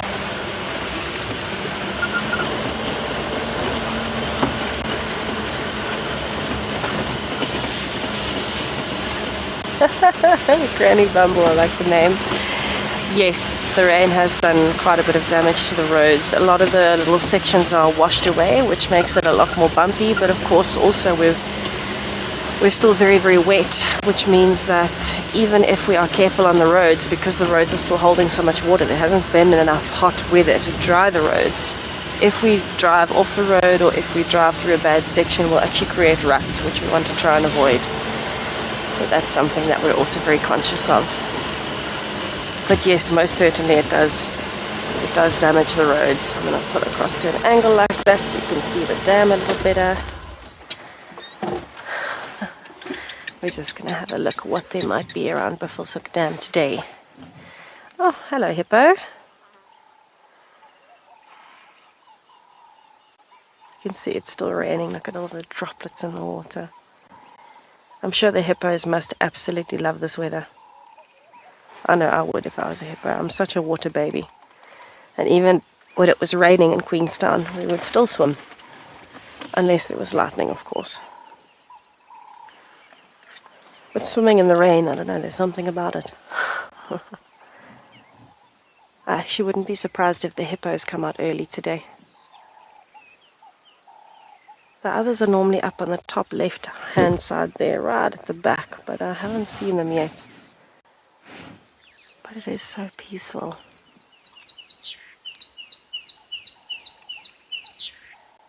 It's just have a listen for a little while and just see what might be around, which birds. Maybe we'll hear some elephants or something too.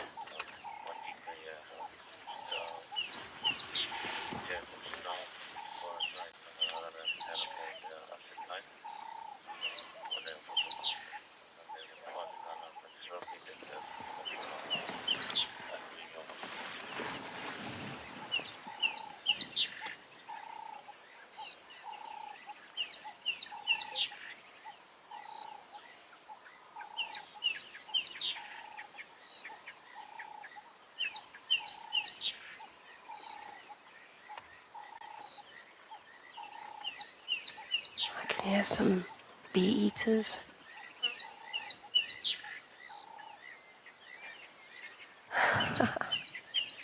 Very far in the distance though. That's one of my absolute favorites.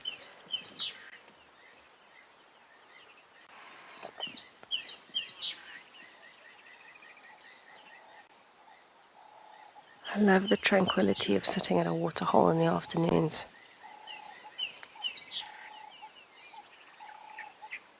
Especially after the rain, the calm after the storm.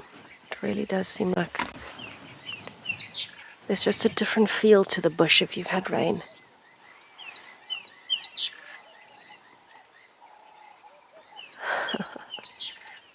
Hello, happy hippo. I'm wondering if this is the male or one of the females, because I haven't seen any others pop up. I'm guessing it's probably the male. It does look quite big, and I know the male here is quite pink around his eyes.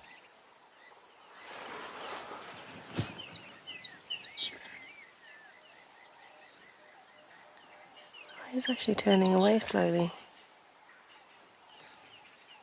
I think he's just checking his surroundings at the moment.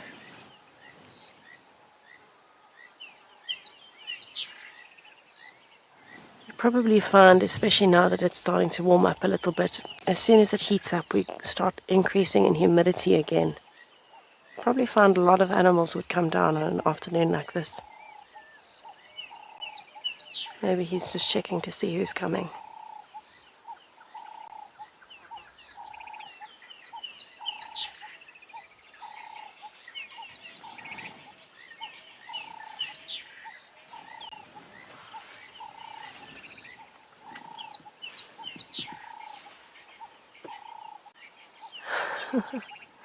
I'm always impressed by the amount of birds.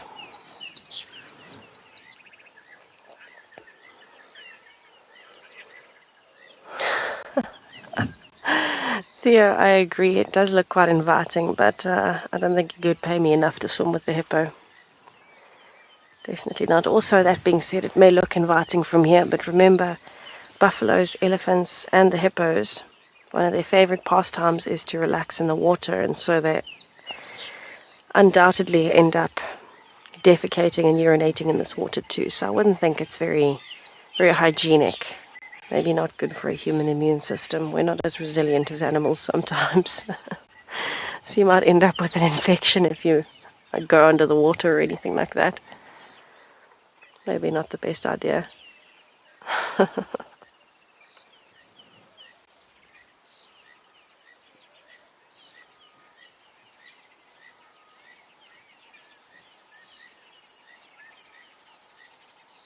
I am seeing the occasional little ripple on the water from where a fish is moving. So I know this is one of the best dams for fish in the whole area. I would suppose Chitwa Dam would be as well. But I think this is probably one of the best areas for fish because it's a fairly deep dam and it has quite a few different elements to it. Around the back is a bit of a marshy section. Here in the front it's nice and deep. And I've never seen it dry. I wonder when the last time was that this dam was actually dry.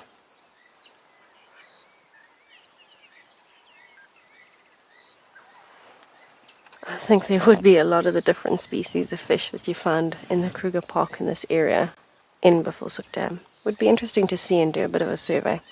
But anyway, I'm going to sit here for a few more minutes and just see what else decides to come along.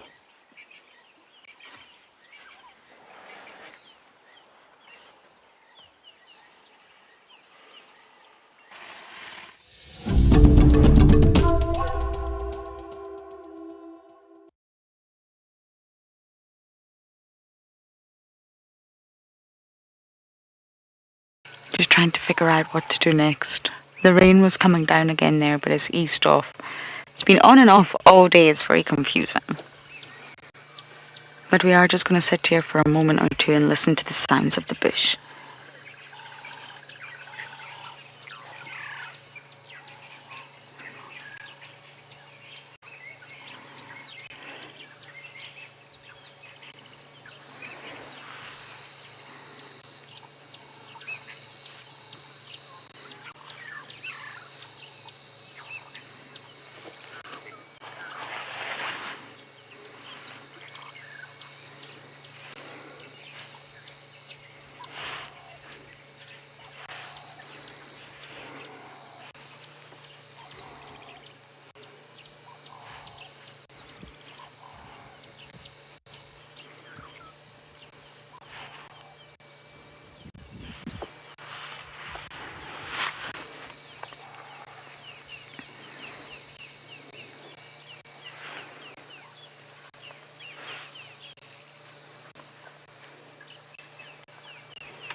Doesn't it just look cold? I wouldn't like to be in that dam, that's for sure.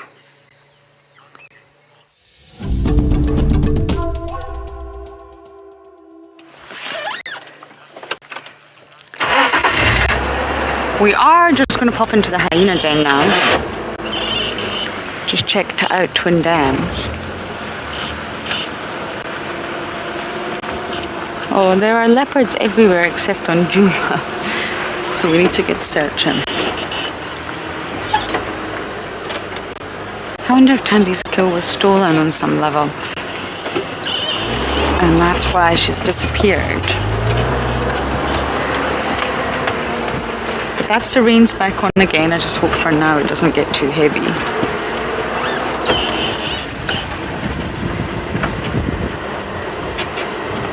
So I don't think the hyena den's going to be active, but it's worth it. Let's just check. We're at Twin Dams anyway.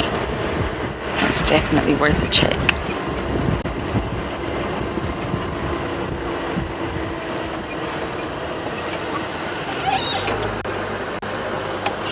Toot toot Impala.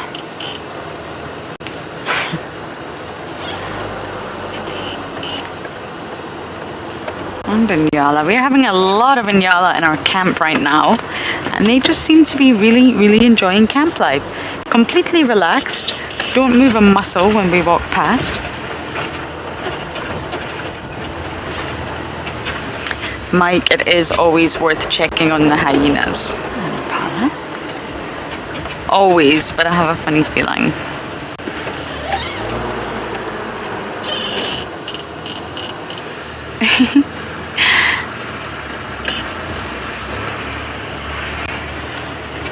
This one has been remarkably calm considering there's a vehicle here.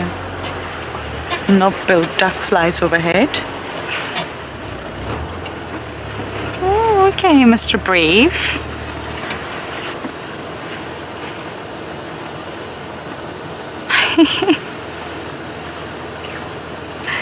Look at him, doesn't he just look in great condition? Oh, very brave.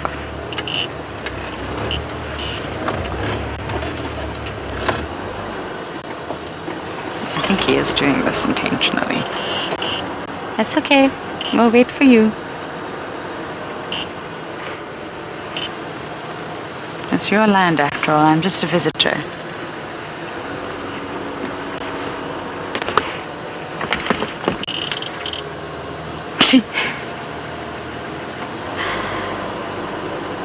This guy really wants to be on camera.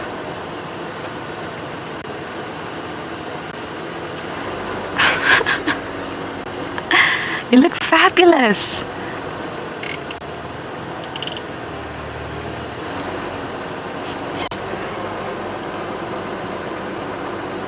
Okay. If you want attention that much, we'll give it to you. We'll give it to you. You deserve it. Oh, okay. You really are showing off now.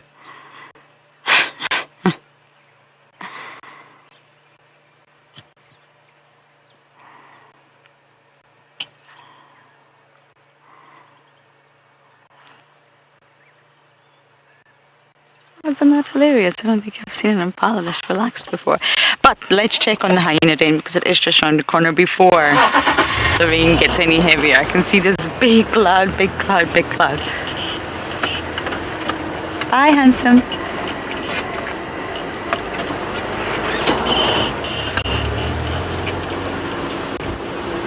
I don't think we'll quite get the fantastic sighting I had the other night, but you never know.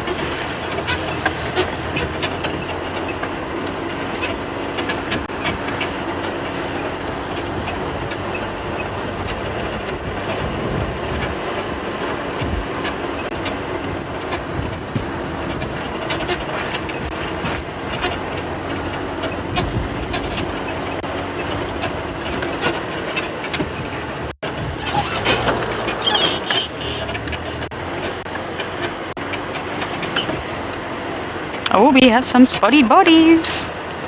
Hello.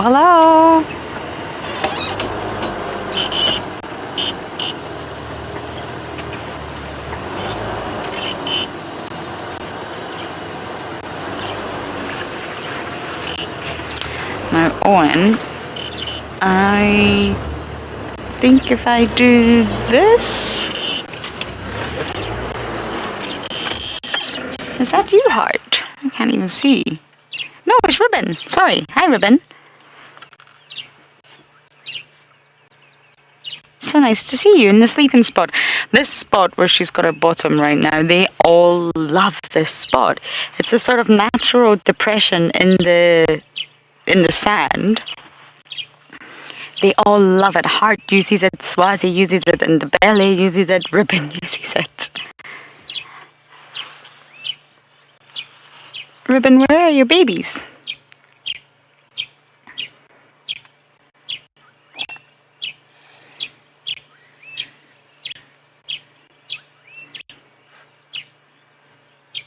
This is actually probably quite nice weather for them. Not when the rain gets heavy, but right now.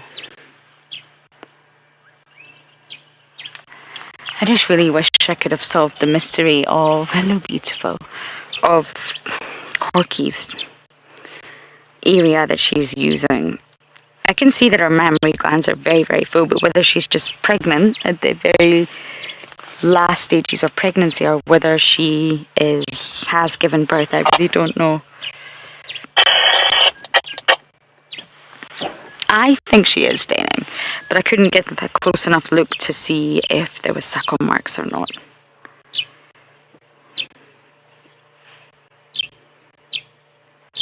I just have a funny feeling she's got her own den due to her lack of presence at this den.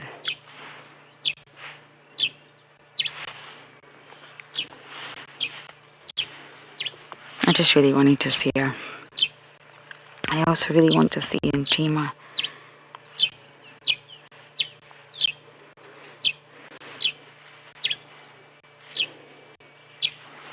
I thought I would have just seen Njima around Ribbon a little bit more. They are mother and daughter after all. But I've only seen Ribbon on her own. That doesn't mean that anything's happened, although they are incredibly social. They do spend a lot of time on their own.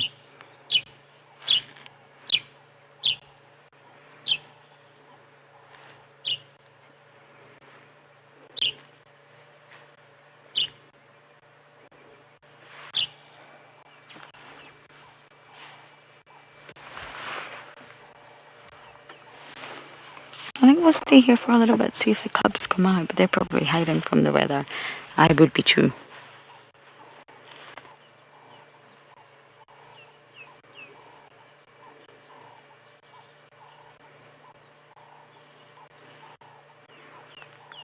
grey days at the hyena den.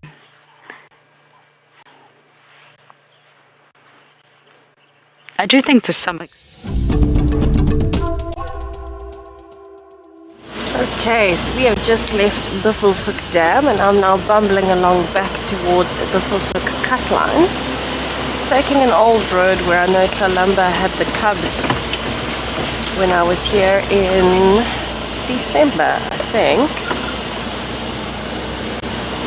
She had them on a kudu carcass, which was very, very interesting to see along the drainage line. And we're obviously not off-roading today, but you never know, you might find tracks on the road, or especially with the wet grass, you might be wanting to stay on the road with the cubs to give them a bit of time to dry off. I also thought I heard some elephants while I was at the dam, and it sounded like they were coming from here, so I might as well give it a try.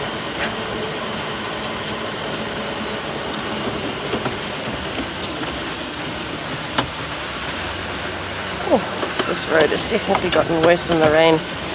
A lot more bumpy where it's washed away, especially through the small drainage lines.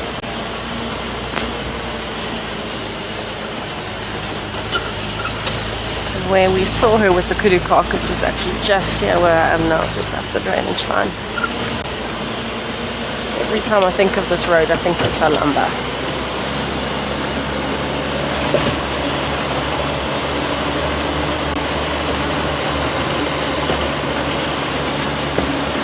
Nice to take a little bumble. Oh, this is going to catch on my roof and my aerial.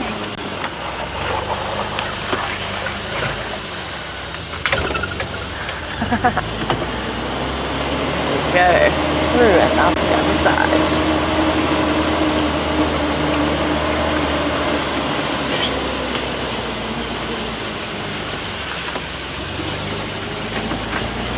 I wonder where you are, Kalamba. Must be somewhere. Must be somewhere. How exciting would it be to find Kalamba and cubs? I haven't seen them since December.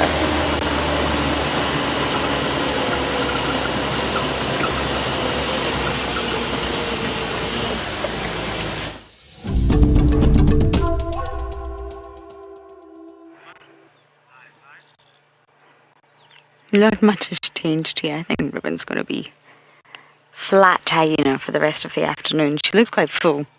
They're all looking very full these days. I don't know where their meals are coming from. All of them. Heart last night was the size of a hot air balloon.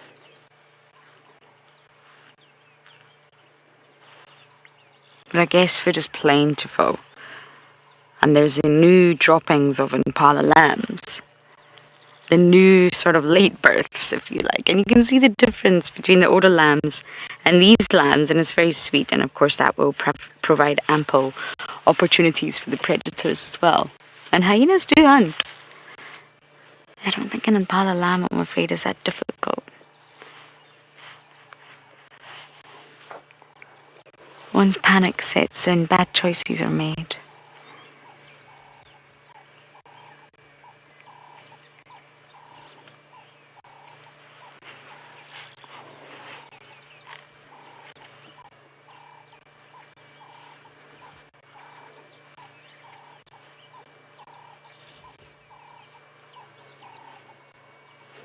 Always sleeping on a knife edge. Look at our ears. At least Ribbon's easy to identify now. Even more so than before with that lack of tail.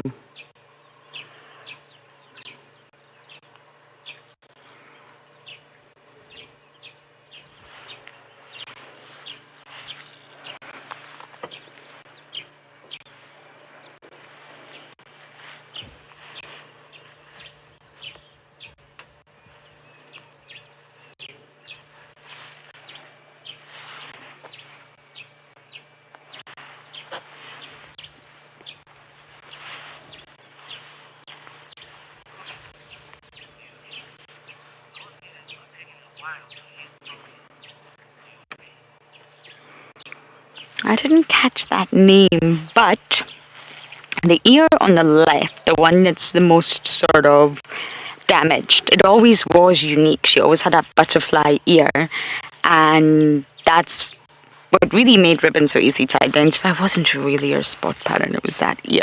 Called it a butterfly ear. And it's definitely got worse. There's definitely damage there, that's for sure. And there's naturally a bit of a tear in the other one, but I think it's also just fresh skin. It probably is just healing. Maybe she keeps scratching it. Maybe the ticks have been on it.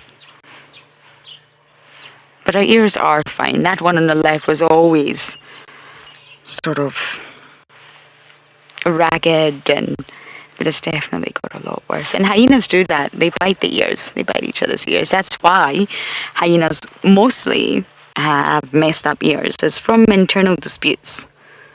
It's not from a leopard or a lion or anything. It's from each other. And the likes of Indabele and Swaz, I wonder when they're going to get their first sort of unique ear markings. But that's why, Corky's got a really distinctive left ear. It's torn. Ribbon's really easy.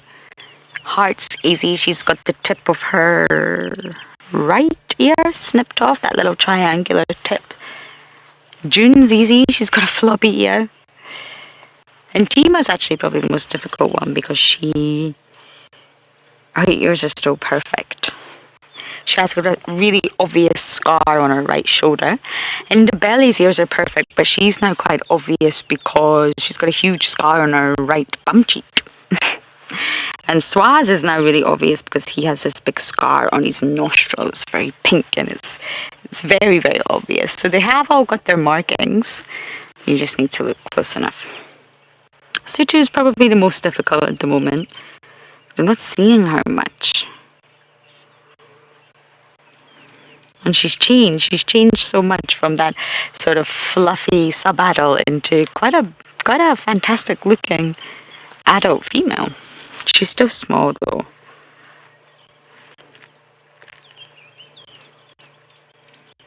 So they have all got their markings. If anything, it's the males that are the most difficult, apart from Comet.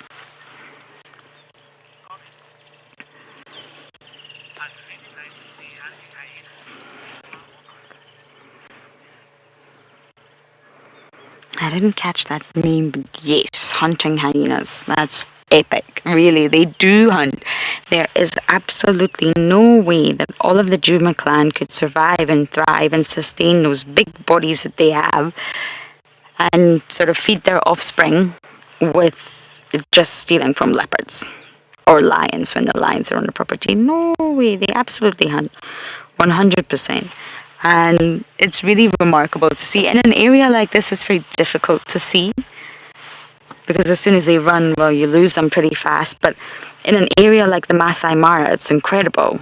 I mean, the North Clan would take down zebras, wildebeest, toppies, hartebeests. They would really, they're an incredible clan. They are an incredible clan, sorry. And they've got the numbers as well. They've got the great plains of the Masai Mara, which is very flat in terms of vegetation, very open and very vast. So they can just run and run and run after their prey, just like dogs. Hyenas just don't get the credit because people think they're not very agile or nimble on their feet, but they are. They may look a little bit hilarious when they run, but they can run.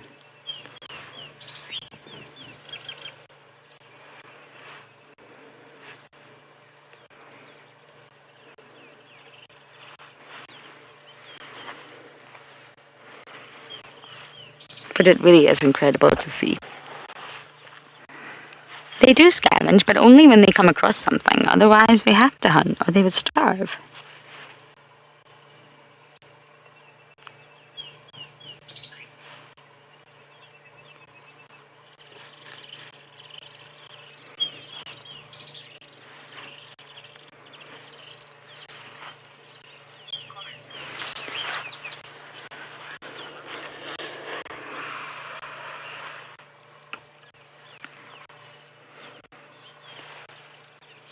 I think we might leave Ribbon shortly because not much is going on. Explore the rest of the reserve and then come back later and hopefully there's a little bit more activity.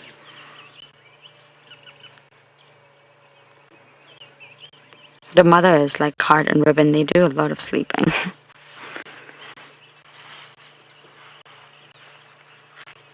We can't even see your face, Ribbon.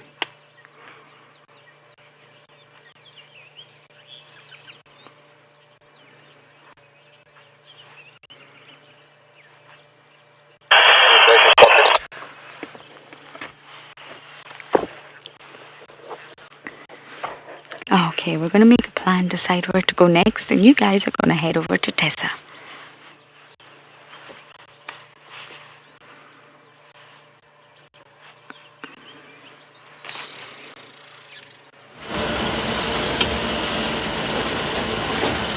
So I have just arrived at Pan, which is the area where I last had tracks of Tlalamba. Now we know she's been moving between this area and the area on Torchwood, but this seems to be one of her favorites. This drainage line is also where we saw her a lot in December. So I always get a little bit hopeful when we're coming towards the area of Drakensberg Road, Pan, because you never know what we're going to find. And so the plan is just to drive very slowly along here, see if we can see any signs of her. And if we can't, then we leave the area.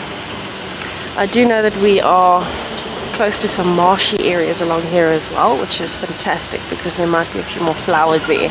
And I'm still looking for my wild pea to show you from this morning and yesterday. It's such a beautiful little pink flower, and it's not that it may never have been in the other areas, I just may not have noticed it necessarily. I don't recall having seen it before, and so I got really excited when I saw a flower that I hadn't seen before yesterday. I had a little bit of a conservation nerd moment and sent photos to one of my friends. Oh my goodness, have you seen this before? It's so pretty. The shape of the flower reminds me of a cross between a snapdragon and an orchid. But it's tiny. It's literally, the flower is like a centimeter long, not even half an inch. So beautiful. So I'm looking for that as well. We unfortunately haven't seen very many insects or anything. I think everybody's still a little bit too waterlogged. We're seeing the occasional flies flying through, but no butterflies or dragonflies as of yet. You'd think dragonflies would be more populous on a day like today though. But maybe we've just been in the wrong areas too. This is actually a very lucky road for dragonflies.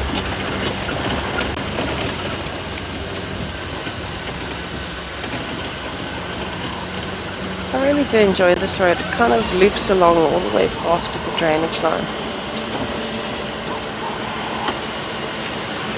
It's a good all-rounders area. What does make it a little, I can't get my words out, a little bit more difficult, is that obviously with the rain there's no fresh tracks, but we will see how it goes and hopefully I'll find that flower for you soon.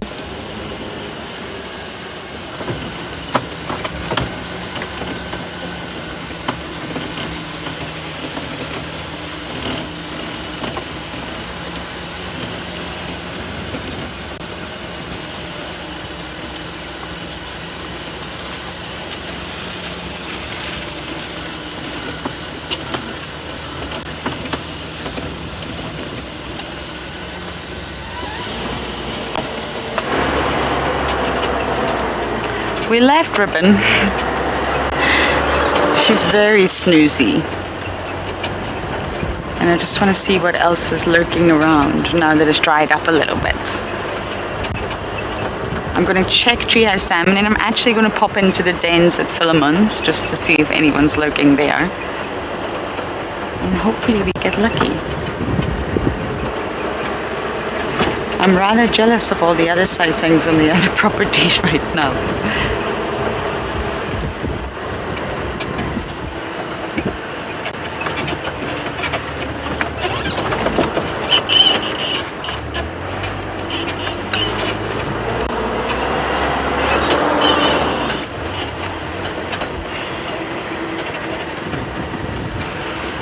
didn't catch that. Ah, how long do hyenas? Owen also didn't get that, I'm afraid.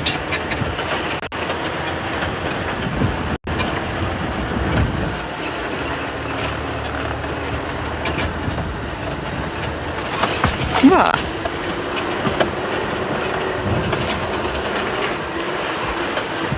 Nap for? My goodness, I have no idea. Hyenas will sleep whenever they want to sleep. They are nocturnal, remember, so it's not really a nap. I would classify a nap as a little cheeky sleep outside of your main nighttime sleep. So we sleep at nighttime, most of us. I understand some of us do night shift, but generally most of us sleep at nighttime. And a nap would be a little cheeky sleep that you can manage to squeeze in during the day because you're tired or you just want to sleep. So hyenas are nocturnal, so the daytime is really when they do their sleeping, like our nighttime sleep. And they'll run at nighttime, they'll whoop. We hear them whooping all night long outside our camp. All night long.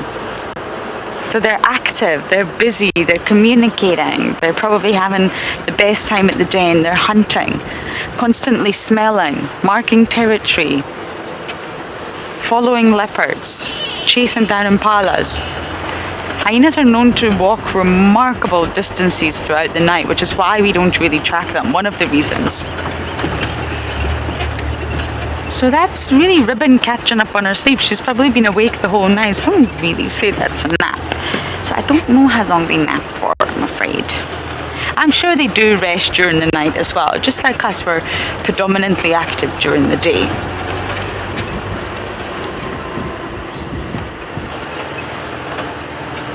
Most of us. But I love a good nap on that note. Owen loves a good nap as well.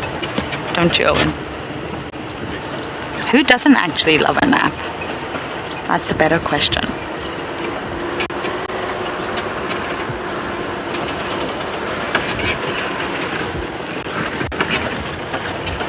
I hate waking up from a nap though.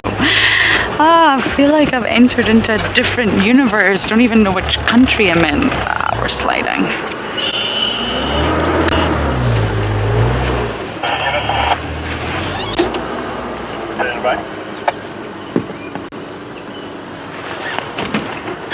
Steven is going there to try and relocate.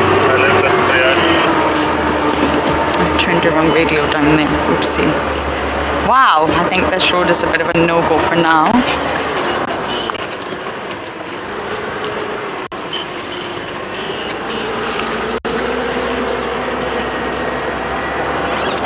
We've got the little planktons in front of us. I just want to get off this road.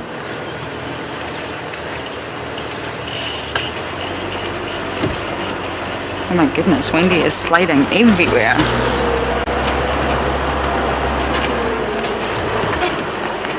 Like driving in Scotland in the snow.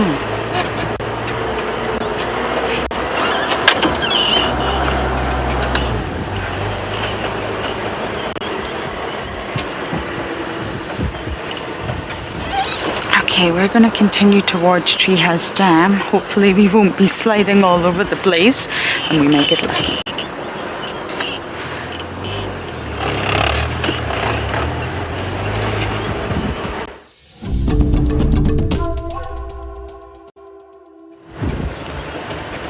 We're just taking a slow, easy bumble to see what we can find. The weather's played havoc out here.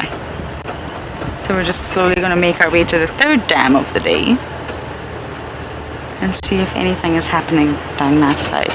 But before we do that, let's just take a look at those heavy skies in front of us. I can never decide if the weather is coming or going today.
it doesn't really look as though there is much here, but believe it or not, there is a whole family of nyalas.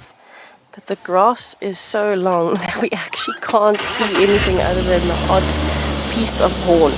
They are moving backwards, so we want to try and keep up with them because it's quite a nice family group. We've got a big male, looks like a teenage male, and then some females. I'm wondering where we might get them. Oh, you'll get the male as he comes through there. There he comes very slowly now. It is almost impossible to see. I actually don't know how I spotted it. I think he's got a bit of white on the tip of his horns. Oh, that's the teenager.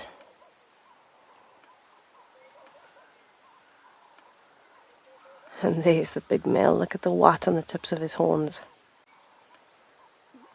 No, I absolutely love spending time with nyalas. I think they're one of the most beautiful antelopes. I'm hoping he's going to come through the little gap now. Oh, there's a younger one too, a younger male and a younger female.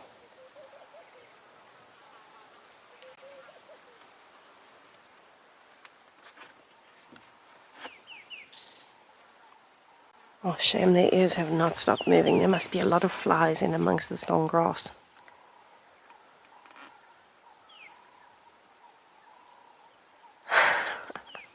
There's a whole family and you can only see them because their ears are moving.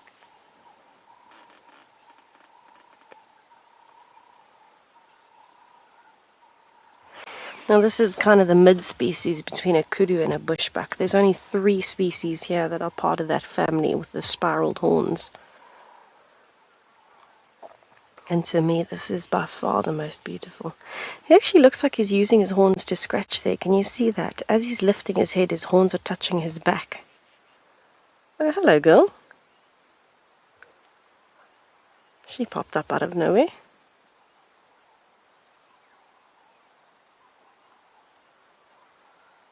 Oh, there's another one at the back as well, I think a young female.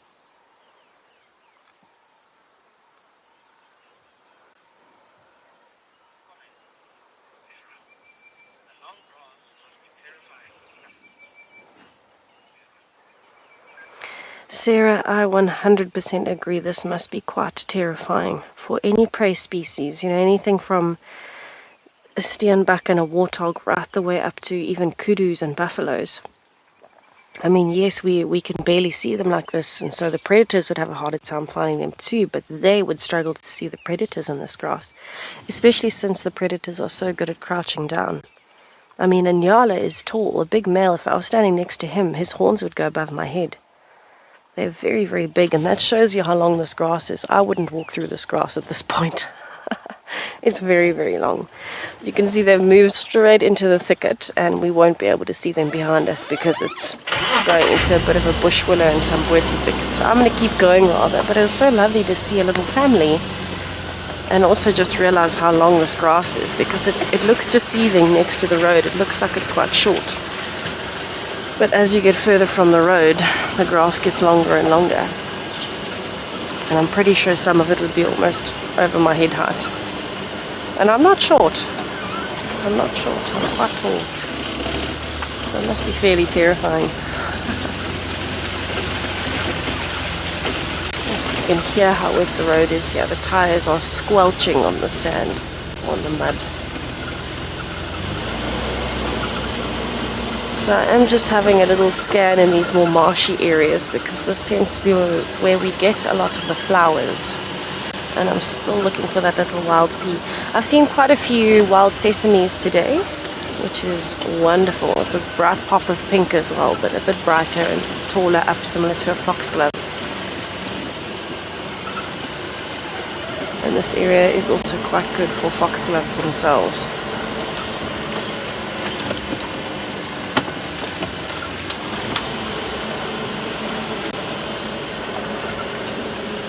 So we are about to go into a drainage line. This actually crosses us over to Nyala Road. So we're on Nyala Road North now. And this is one of the longer sections where you cross the drainage line. So I'm hoping it doesn't lose signal, but this is a fantastic area for elephants, nyalas, and leopards. I'm just hoping that the soil is not too soft. I'm just taking it very slow as I go down. Rusty, you're whipping it,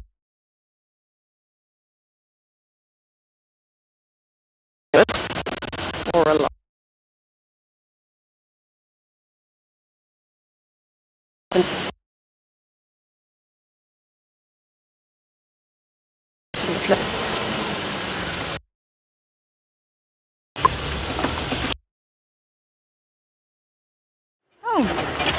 Hello everybody, you are now with us. Apologies. Don't quite know what happened to Tessa, but I'm sure she'll be back with us. I'm just going to check Taxon's Road. I haven't had a sighting on Taxon's Road in a really long time, but it's actually still one of my favorite roads.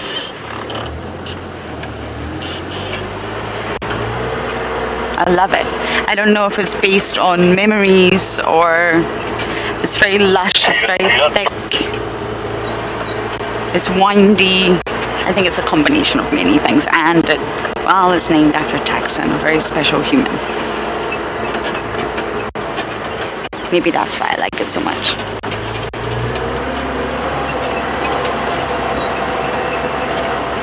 I think I just want the Drew McLeod to be using these days. Willing it into existence. But I've had Kalamba here, I've had Shadulu here, the Nkuhumas, Kalamatis, Mulwati. Many animals use this because it really was originally a game path. And now it's just turned into a road because of excessive vehicle use. I remember when we were not allowed to use this road. Michelle would say, do not use this road. But of course then the hyena dens appeared here. So we used this road and it's turned into the most beautiful, beautiful shortcut.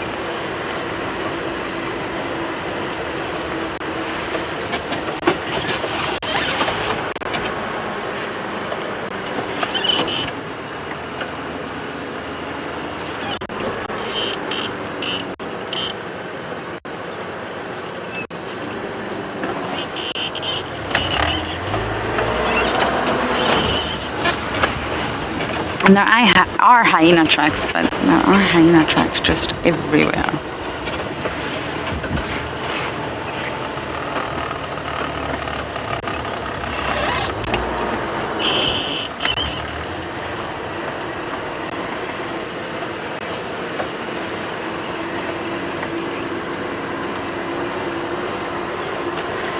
Michael, did you get that one on? Game routes. Do all the roads start out as game paths? No, not at all. No. All the roads are man-made, but they've not sort of came about because of game paths. No, we have access roads, we have main roads, we have shortcuts. It's just this particular one we know the history of. Oh, look at that little scrub here. Can you see it? He's just resting, waiting for night time to come. We'll be soaking wet. Not really ready to wake up. But yes, no, they don't all start out that way. A reserve, I don't think, would be functional if it just started out from game paths. It's just this particular one I know the history of, and I just happen to love it so much. But no, that's not the case. Is it still there? Oh, and I can't see him anymore. Oh yeah, there you are. Shame. I always feel for scrub hares, thinking that they live in constant fear, but I'm sure that they don't. I'm sure that's not a realistic way of thinking about their life. They're highly alert, yes, but I'm sure it's not the case that they're constantly living in fear, although they are the perfect snack for many of the predators out here.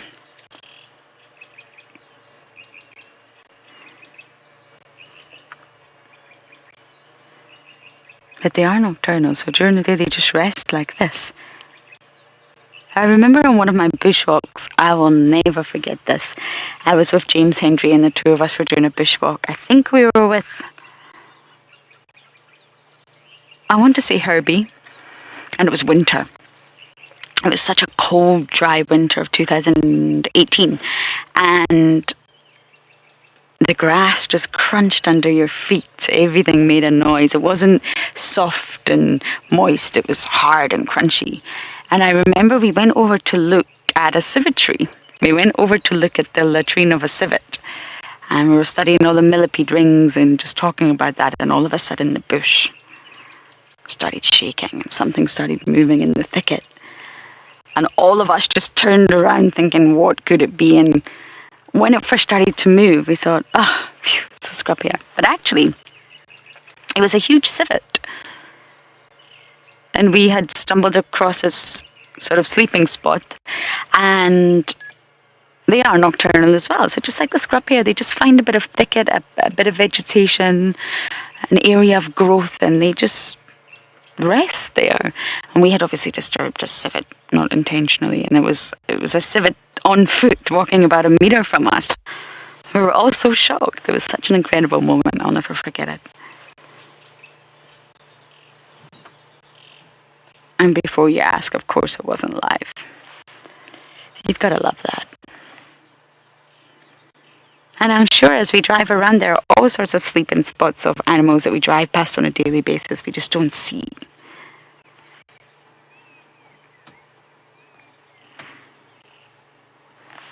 Well, little scrub here, I'm going to let you be. We disturbed you, and I am sorry. We're going to continue our search for the animals that you don't like.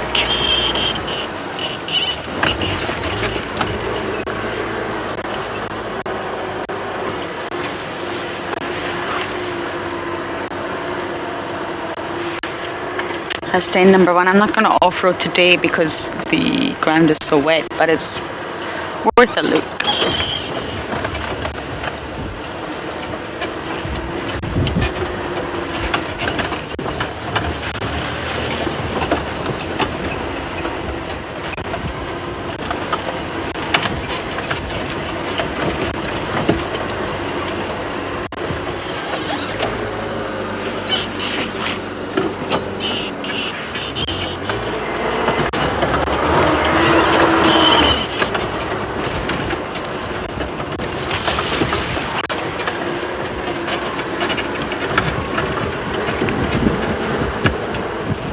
Okay, I don't actually know which way to go. I think I might take Rebecca's. It's a road that I don't travel too often, but it's a very productive road. So let's just do it.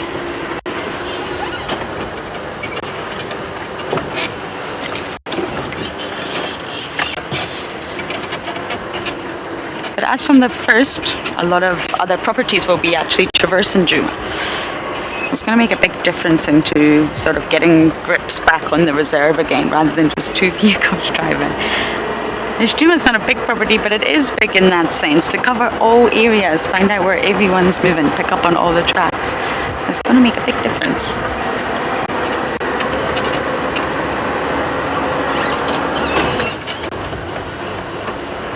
Okay, I'm hoping that this road is going to bring me lots of luck. Let's see.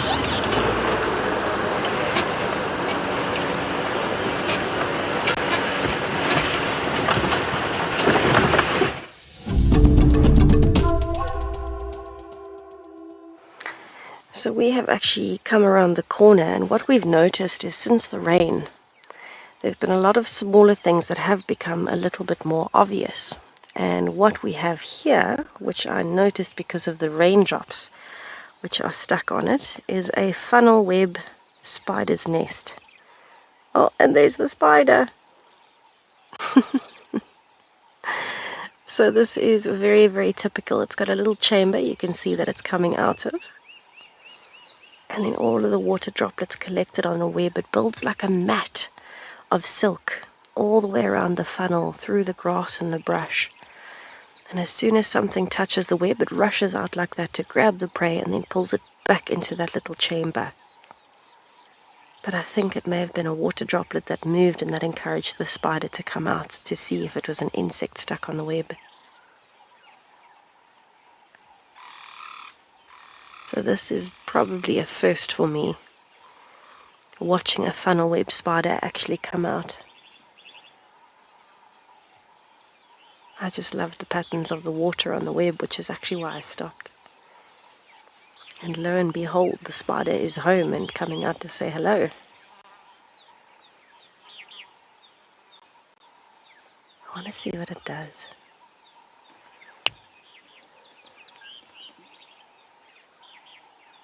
We are seeing a lot of very cool smaller things today. I think everyone's just happy to have a break from the rain.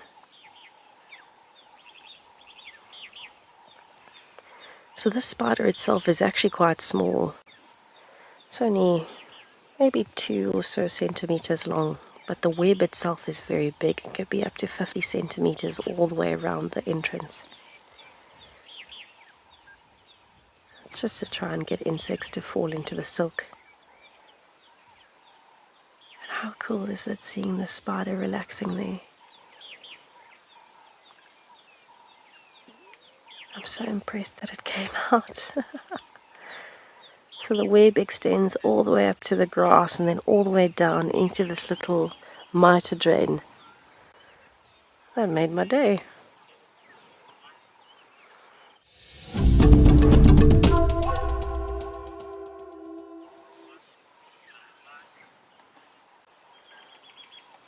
Okay, so if you just joined us, welcome, hello. We're back out, it's not raining. But what is very, very cool for me is that because it has been raining, we've been noticing some very, very different things. And I've been watching this funnel web spider. So those droplets are actually caught on the matted web. The design is to have a big flat section of silk flat on the ground all the way around the web's entrance. And look right in the middle of the funnel, you can see the spider. Now this is a first for me, because we don't normally see the funnel web spider. We normally just see the nest or the web. And I can't believe it's sitting in the entrance. Now this is a tactic for catching insects. You can imagine ants that are crawling through the brush or anything like that will get caught in the silk. It's a very, very dense mat of silk. And this spider will quickly rush out, grab its prey, and then run straight back into that little hole, the funnel, to eat it in safety. And this can be as big as 50 centimeters across from one side of the web to the other. But I actually only noticed it. I don't think I would have noticed it in the heat of the day. I only noticed it because of the water droplets. Now usually we see them early in the mornings because of the dewdrops. They catch on the web and make the web look very, very white. And it catches your eye, but in the heat of the day when there's no dew left, it's normally so bright, and then the silk goes back to the very transparent silk and you don't really see them. But this is just on the edge of a mitre drain. It looks like this one's web is maybe about 30 centimeters. It actually extends all the way down into the sand at the bottom of the mitre drain. You can just see that whitish color, that's still the web. And it goes all the way down into the mitre drain, and then there it stops. So you can actually almost see a bit of a clouded section on the bottom right-hand side of the web, down into the very, very sandy soil at the bottom. That's almost where it changes over. And then the web goes all the way up towards the grass and around on the sides. And the idea of this is actually very, very smart. Normally they'd be flat into the grass layer. But having it where it is actually very well protected, because not many animals are going to step there. But a lot of insects are going to come through there, because it's a clear path for insects, but it's a step for animals. And so the animals would actually go around it. So it's got much less chance of having its web destroyed. We were actually sitting here, and as Gert zoomed in just now, we hadn't seen the spider earlier. As Gert zoomed in, it came straight out.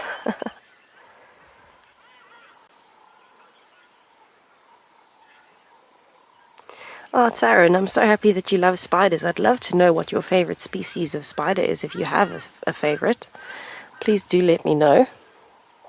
But yes, it's just a very pretty pattern. I noticed the water, it looks a bit like almost silver tinsel or Christmas lights on the web. But very, very pretty. I'm happy that we saw that. Well spotted. I do say so myself. That was out the corner of my eye as I was busy driving. I actually saw a dove fly off. And that was why I looked down, and as I... Oh, that's a fine right there. As I saw the dove fly off, I noticed the spider's web. It's probably about that big in total. It's about 30 centimeters.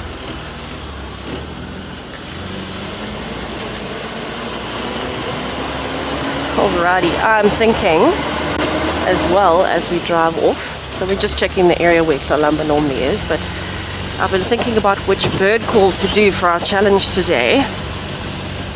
And this morning we did Gert's favorite, which was the African wood owl. And this afternoon, I think we should do one of my favorites. We'll see if anyone can get it. I'll do that for you just now, so you can send in your guesses. I'm excited. I'm excited to see what we get.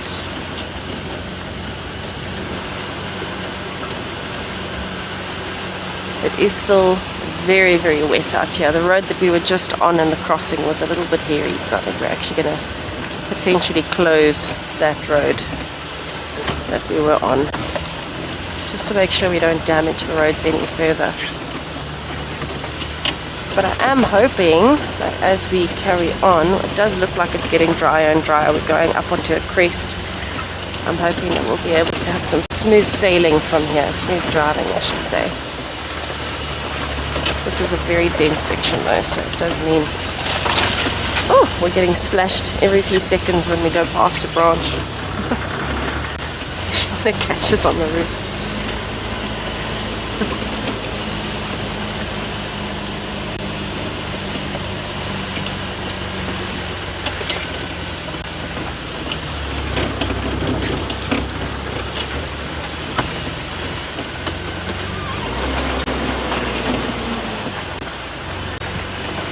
Erica, yes, absolutely. Most reserves, if they know what they're doing, will close down with severe rain. And the reason for that is because when it does become too wet and there's not enough chance for everything to dry off, if you drive on any road and it's that wet, you're either going to get stuck, which damages the vehicle, but it also damages the soil on the road you're on, or as you're driving, what happens is you create what's called ruts. And ruts is basically if the soil is too soft, the vehicle sinks into the sand or the mud, and as you're driving it leaves these very deep tire treads in the road, and that is just a passageway for destruction for these roads. That basically means any rain that comes in on top of that is just going to funnel the road down, and it's going to create almost cavities in the road all the way down. And so we actually come out and fix those if we do create any. But absolutely reserves will close down. Also in terms of safety, it's not very safe to be driving through a crossing if your vehicle's slipping and sliding. You don't want anyone to get injured, whether it's staff or guests. And you don't want any animals to get injured. What happens if you're trying to stop for an elephant and you slip right into it? You know, so these things can happen.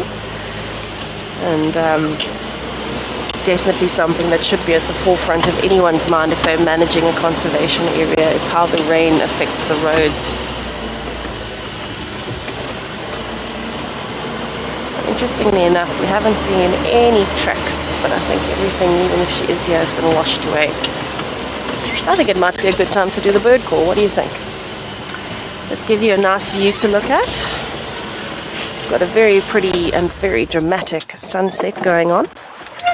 I can tell you with the cloud cover that we are going to get a massive amount of rain tonight. Alright, let me open my birding app. I wonder if anyone's going to guess it before I even play it.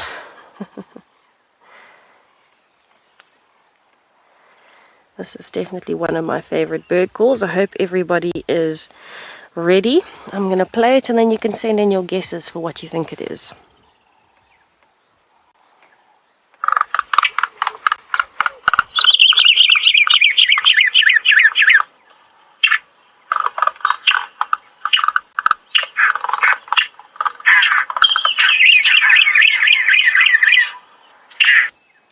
Okay. If anyone needs me to play it again, you can just pop in a comment and let us know. But I'd love to hear what the guesses are today.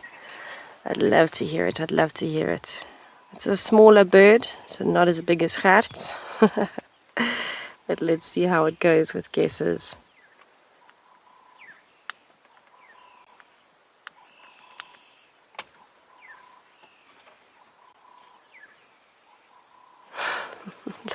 cloud bank.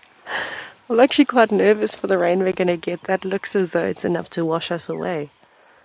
Very, very dark blue and purple cloud. Normally what that means out here is you're going to get some very big rain, possibly some hail, and some very scary levels of water. It's going to be an interesting evening, Hat. The kind of evening where I think myself and Lauren are going to have to challenge the boys to a little game of Monopoly Deal, our favorite card game, with some coffee and tea. Alright, I will be waiting for your answers, anybody that wants to guess what the bird call was, while we carry on checking for any tracks of Tlalamba.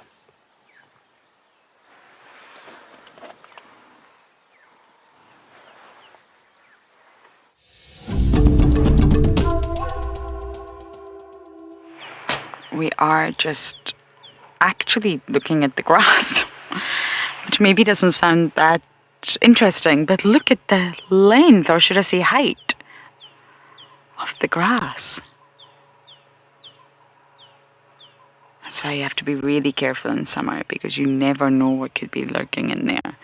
We used to be able to see straight across to a road, and that road is called Power Lines, because there is a big power line. Very original. We used to be able to see straight across. You cannot see the road now. It's actually incredible. So we are just going to sit here for a moment or two and just admire the vegetation for a change.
Isn't it just fabulous? This summer is turning out to be extremely lush.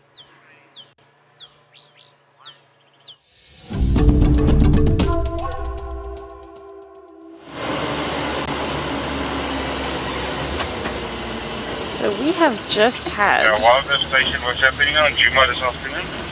Let me just quickly give an update on the radio. No updates from the side. Nisikaya is active. Okay, copy. So we've just had a hyena come past, literally very briefly, in front of the vehicle, into the brush. A little bit further in, came back and disappeared down the road. But it's a hyena that I did not recognize at all. I don't think it's a hyena I've ever seen. I'm very close to Cheetah Cutline, so I'm wondering if it's maybe a hyena from Torchwood or Biffle's Hook that's come down. It looked like quite a small hyena, very, very, very dark in color. But no distinct features on the ears, no distinct spot pattern that I could see.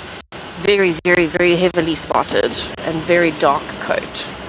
But it's not a hyena that I recognize, so maybe that hyena is also out here looking for Tlalamba. Would make sense.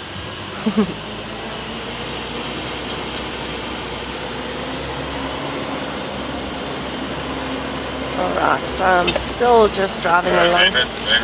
I want to get to Gwari Pan, where I actually turned off initially from Cheetah Cutline. And then I'll turn around. White mane, a red-crested coreharn. I do love those, I really do, and that's also one of my favorite calls. But no, we're thinking smaller than that.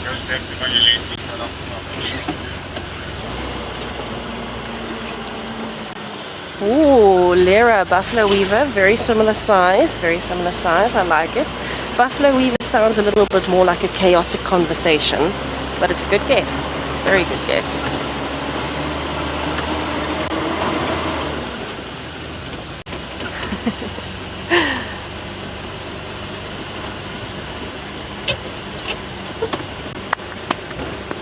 Dab check, you got it, a brown-crowned chagra, well done.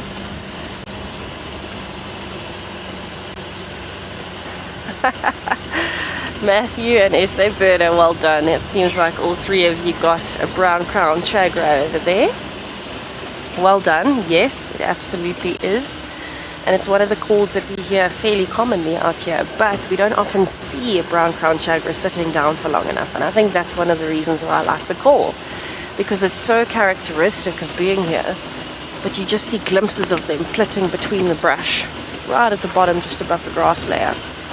Definitely a very pretty bird. Another one of my favorites is a black crown chagra, because it sounds like it's having a conversation with itself. It's like these steps as it's going down in conversation is pretty much what I do. I talk to myself all the time. Yes, very good guesses. I'm going to have to start thinking of another one for tomorrow morning. Well done, everybody. Well done, well done. I love these bird challenges. I feel like we should do more. Not just birds, maybe we should bring in frogs or something too. Right, this is the pan that I turned off at just now and started going down that way, which is actually where I saw the nyalas. Now the pan is here on my left. So I'm going to spend a minute here just listening, just in case we can hear anything coming through here. And if not, I'm actually going to turn around and head back towards the central part of the reserve. Maybe see where that hyena disappeared to. It looked like it was going towards, from Drakensberg, maybe back towards the Mulawati area. I think also looking for Tlalamba. Oh, it's so quiet here.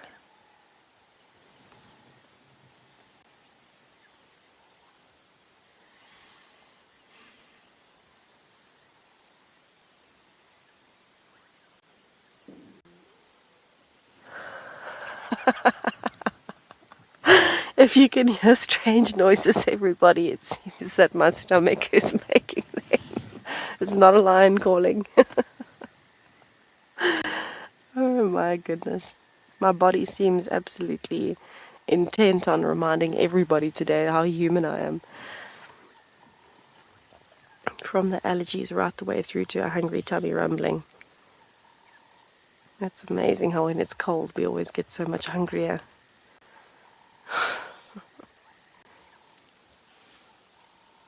So this is normally actually a very productive pan, but I think now that the light's starting to drop, it's nice and quiet.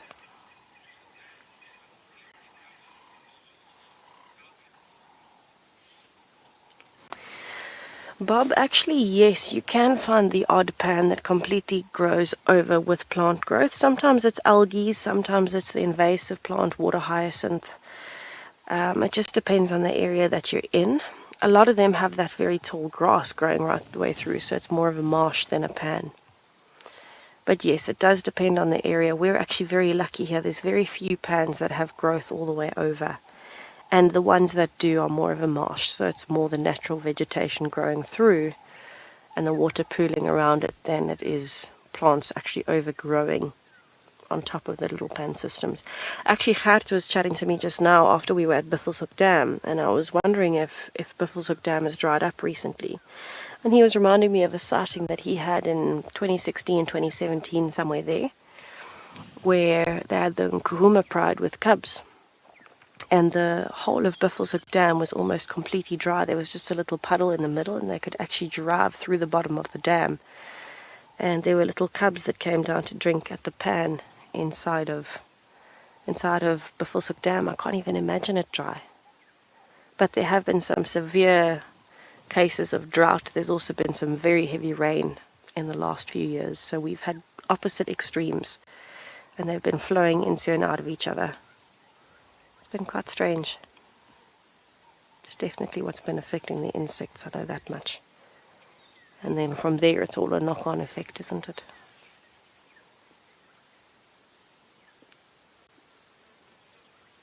Oh, it's so peaceful. I can just hear a few birds. I can hear magpie shrikes in the background. I can hear some insects. But that's because they're right in front of my face, so I'm sure you can hear them too on my mic.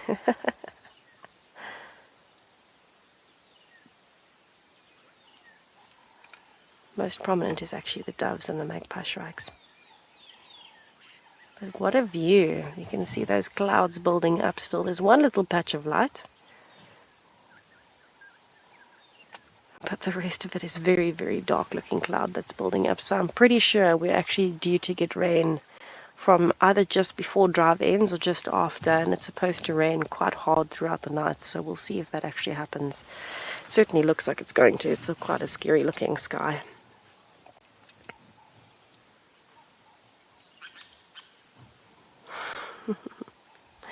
The ground birds always have the most interesting calls, and it's very similar. I always say the scariest thing when you're on a bushwalk is actually a button quail.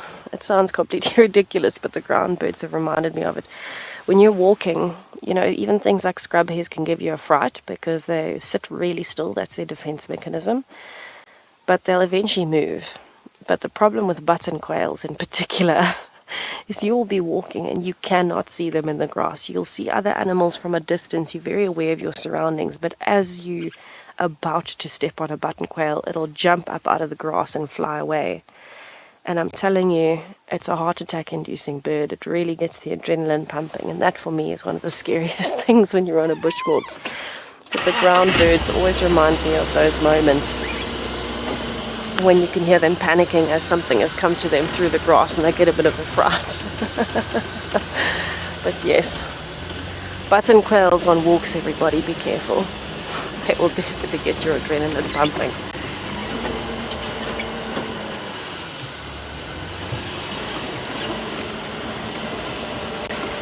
Victor, I can honestly tell you it's quite life-changing if you get to witness storms out here, because to me, the biggest difference is when you're in the cities or in towns, there's lights around you. There's lights coming from houses, there's street lights, there's civilization, there's background noise. When you're out here, there is nothing at all that can interfere with that storm. It's open space, it's completely wild, it's dead quiet.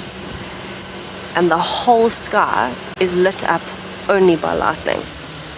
Not by lights, not by anything. It's just this incredible lightning storm. And because you can see so far, because there's nothing in front of you, you can see so far that it's just this endless storm everywhere that you look. And of course the sounds are just unreal.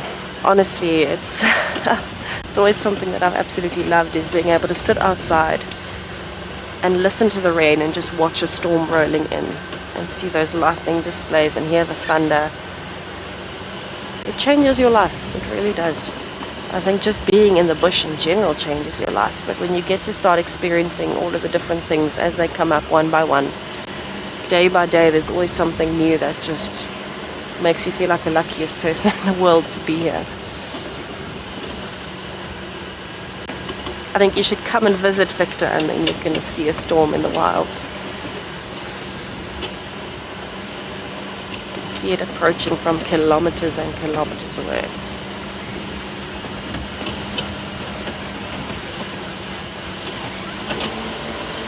Oh, this section of the road is very wet.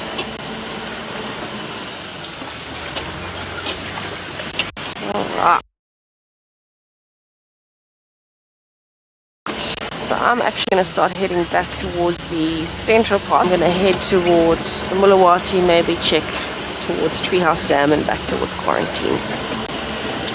While I'm headed that way, it sounds like Lauren is also bumbling. So let's head over to her and see what she's looking for.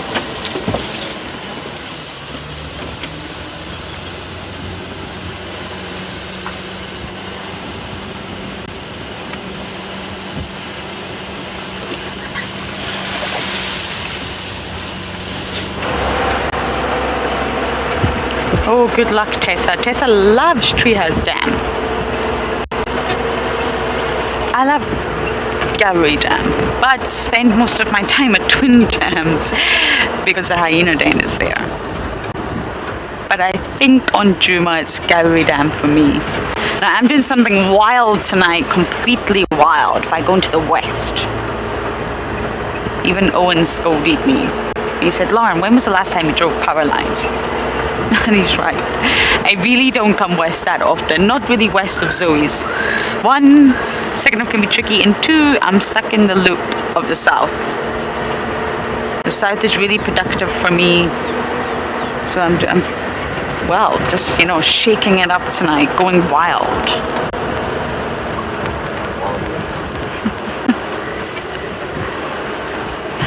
It's not delivering anything yet, but don't worry, it might. We are losing a lot of light though. I probably wouldn't see anything even if it was there.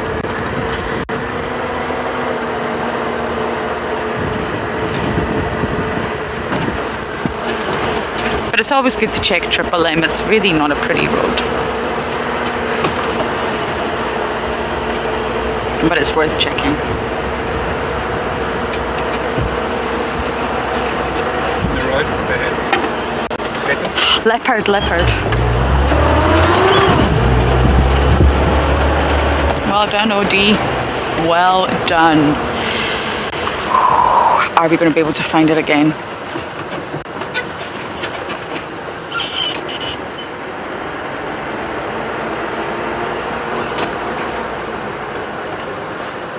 It was running fast.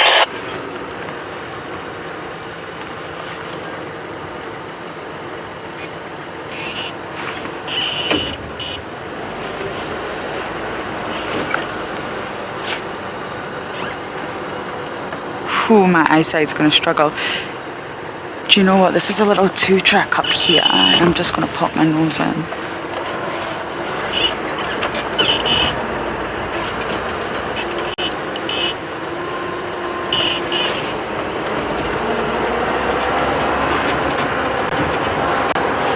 I wonder if it's the likes of Cara.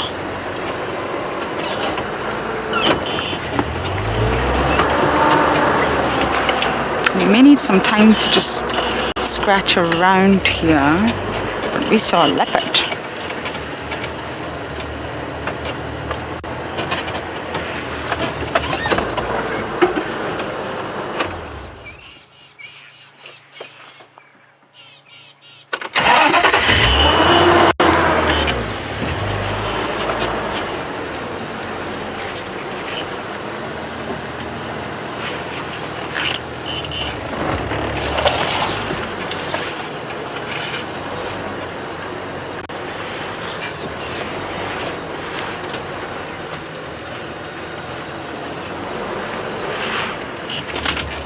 Okay, I'm going to check really carefully because the grass is long, but hopefully we can pick up on signs of our leopard.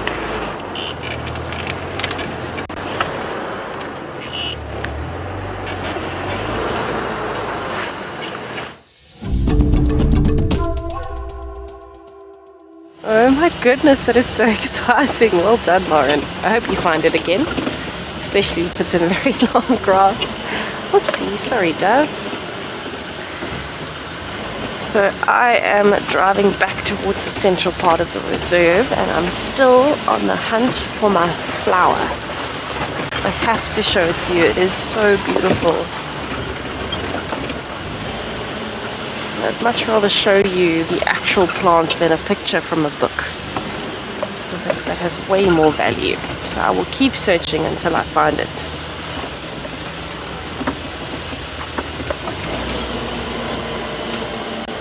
As we're going, we are seeing little Smurfle is panicking. We are seeing a few more birds, which is quite interesting. We've just seen a Jacobin cuckoo that flew off, and it's almost like all of a sudden the animals have realized, okay, there's no rain at this point, so let's come out and use the calm. Use the calm after the storm. Oh, it's an impala. Oh, sorry, cat. I'm doing it backwards and forwards now. There's an impala right on the top of a termite mound that I saw, and I thought it might have been a glimpse of a leopard, everybody. I'm getting hopeful. Look at that. It's just a glimpse of impala. Is it a... yeah, it is an impala. And I just saw a bit of that color and I thought, oh, there's definitely something there. It's just some impalas that are quite far away and I don't want to make them nervous now that it's starting to get dark, so I'm going to carry on.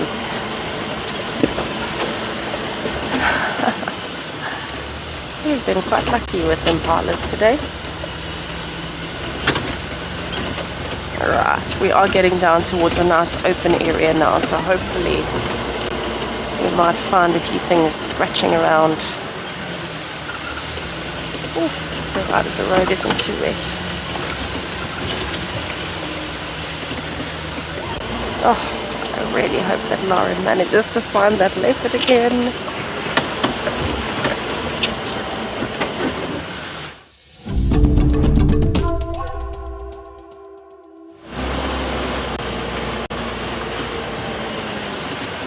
Alright, let us see what we end up finding along here. I'm just arriving at a clearing. Oh, this is going to be a big bump. Hold on.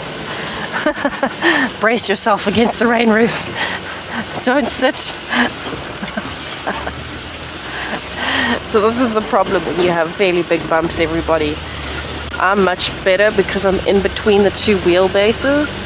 I'm in between the axles, and so they're absorbing all of the bumps. But where Gert is, he's on top of the back wheels.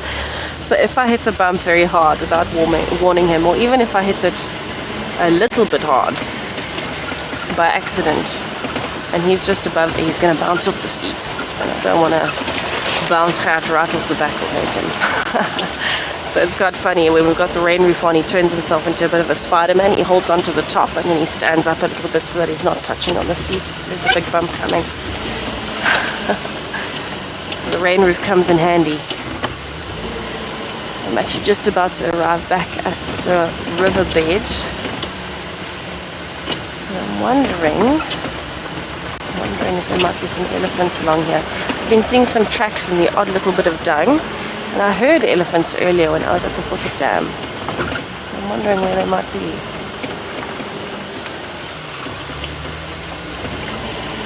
I think we had a very successful day, actually, considering.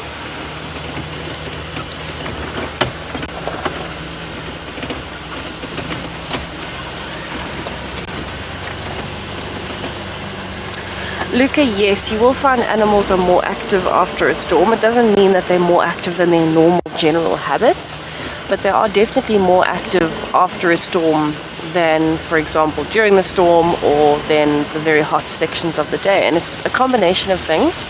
The one is that it's cooled down a lot. The whole surface of the earth cools a bit. The atmosphere cools and there's a lot of moisture. So that means they're not having to hide from the sun. It's nice and cool. They can move around and feed quite easily. The other reason is because if there has been quite a storm, they're going to be wet. They're going to have been hiding and very, very scared of predators in that time. And so the best thing that they can do after sitting still for a while is to get to a different area where they feel safe and feed and try and dry themselves off. So they will be moving around looking for some way to dry themselves off, whether it's standing out in a clearing or up on a termite mound. And of course, most of the herbivores are almost constantly eating during the day. So if it's storming and they can't eat enough, there might be ruminants, so they're regurgitating their food and chewing, which is a great break, but then they need to get more food in. So then they're going to come out and they're going to start feeding again and moving as much as they can to try and compensate for the time that they couldn't while it was storming very hard. So it is a different combination of things. I think they also just feel a lot more confident coming out after the rain has ended. Insects in particular are very responsive to the rain, and that of course affects the birds. Because a lot of insects need moisture to complete their life cycles. They need quite a bit of it. Butterflies, most fly species, even some beetles. And so after the rain you'll find an explosion of insects, especially termites, termite alates, and that'll obviously cause an explosion in bird populations too, because they'll be out eating the insects. So it's a bit of a knock-on effect. Everything really is so interconnected out here, and it all affects the others. Very big knock-on effect.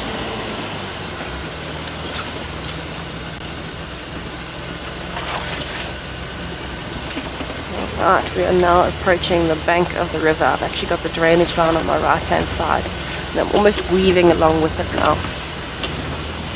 I'm hoping we might get lucky with something here.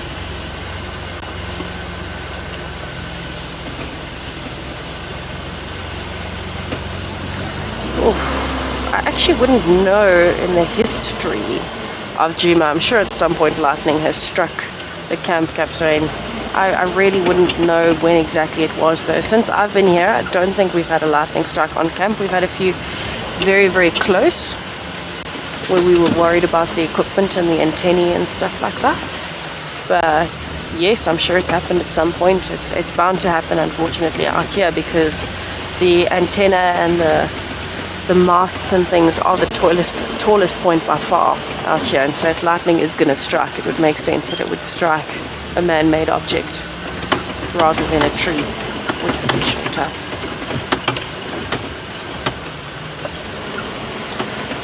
So I know we were asking earlier about water holes that have been completely overgrown by algae, and this is one of the examples that I can think of. This is actually the little pan system just on Battalier Road. And this one is completely overgrown, and this is particularly algae. So this is one of the healthier ways to take over a pan instead of something invasive like water hyacinth. I think it was Bob asking, but I'm not 100% sure, I can't remember. And this is completely green on the surface. So what's really entertaining with this a lot of the time is that if something like a hyena or a buffalo or a warthog decides to mud wallow or swim in here, when they come out, they actually get a lot of the algae stuck on their skin, and when it dries, it goes luminous green. And so you'll randomly see a very, very strange-looking animal that's quite green where it shouldn't be, and it's usually this algae that's dried on the edges. But I think there are only 2 pans that I know of on the whole of Djuma that look like this one, with algae right over the top. Very interesting. Can be quite a dangerous situation for the oxygen levels in the pans, so possibly things like fish might be affected by this, but usually it's not too big of a problem. It's not as though it deters things like buffaloes at all. They would still happily go and wallow there, and in fact we see them here, them and elephants and warthogs quite a lot at that pan, as green as it is. But it does look very different to Guari Pan, which is so nice and clear.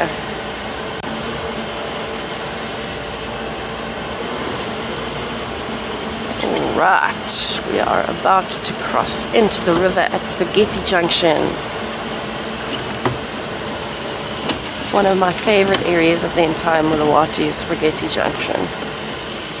It's nice and wide and lots of nice tamboti trees on the edges. Okay, let me cross over here, and while I am bumbling along towards Treehouse Dam, I will send you over to Lauren.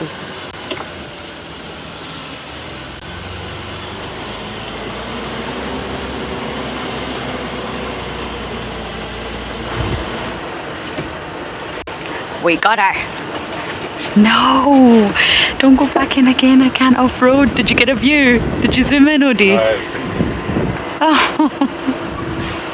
It's female, I'm sure. We saw the tracks.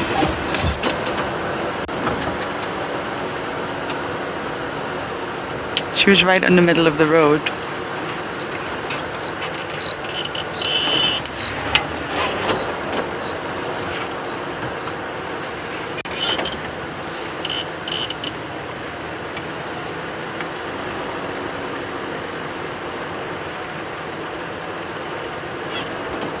Oh, there she is. There, she's been very skittish. I don't know if this is Cara or... Did you see her? She might still be down there. Go for it. Feeling across the tree. Very, very skittish female. Yep. She's walking. She's hiding from us. You see that? Look at the tail. You got her. Now, I can't see anything, everyone. I'm completely blind without a monitor. I'm going to guess it's Cara. But if you guys can assist me with the ID, that would be amazing.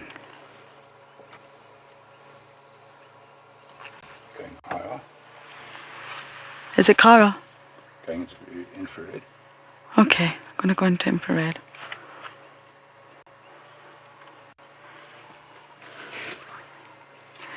It's definitely female from the tracks.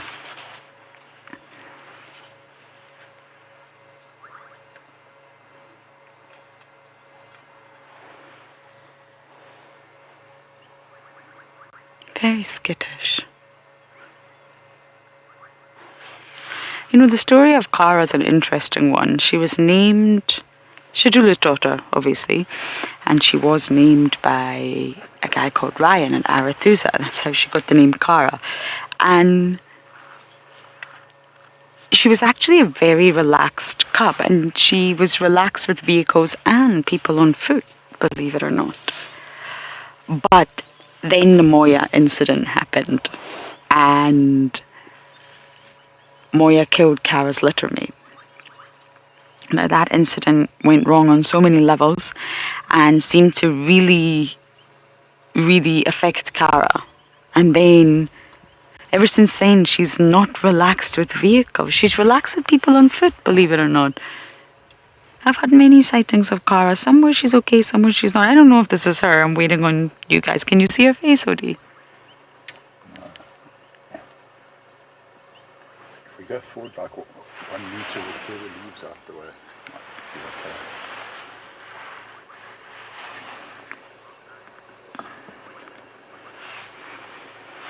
There's another vehicle here. What do you want me to do, sorry, Owen? Go forward. Go like forward. half a meter. Okay, if this vehicle comes past, we are going to lose her. That's the problem.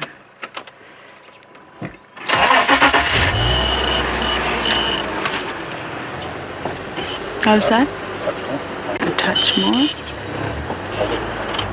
You see that? Immediately alert.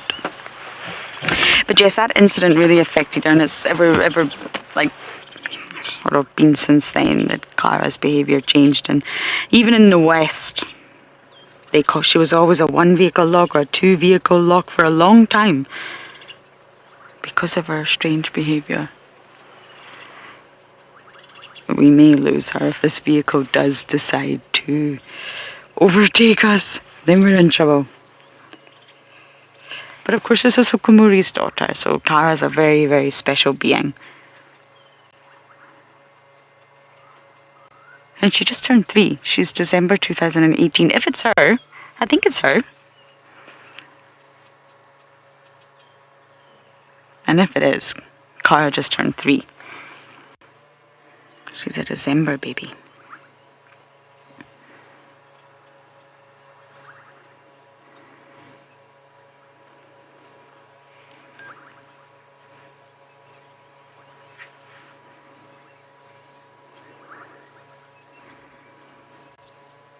I also could be wrong, but recently a lot of people have been reporting that Cara is very skittish right now. A lot of people have said that, but I really don't know. I have no visual at all. So I'm relying on you guys.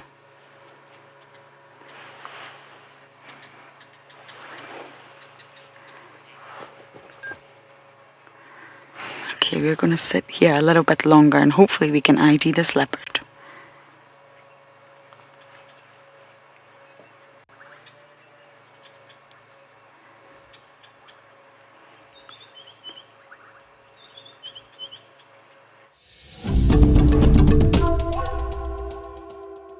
That is very, very exciting. Well done, Lauren. I'd love to know who it is.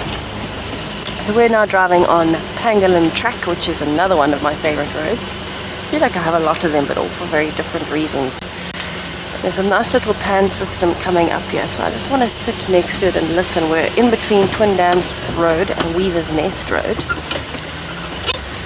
And there's a lovely little pan. And we often hear a lot of different frog species here, and we've actually heard lions calling when we stopped just a minute ago. So I want to stop and have a listen again, see if I can get another sense of direction in case they are calling. This little pan is definitely one of my favorites. So I just want to spend a little bit of time here. It's gotten a lot wetter since the last time I saw it, I can tell you that much. But I want to hear if we've got any other calls happening.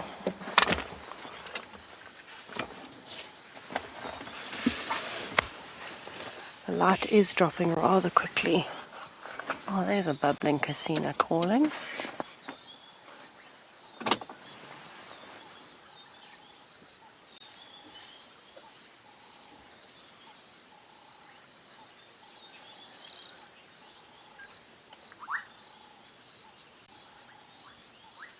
I can hear some very big insects. I wonder if there's some dung beetles flying over.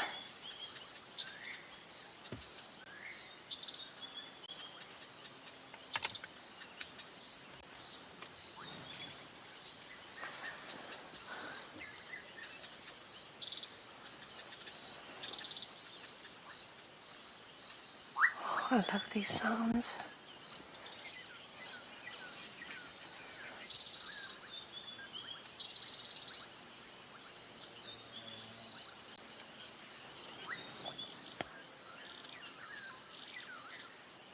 I'm amazed by the amount of different sounds that we've got around us at the moment. I love sitting like this and just listening. I think I'm actually going to spend a bit more time here.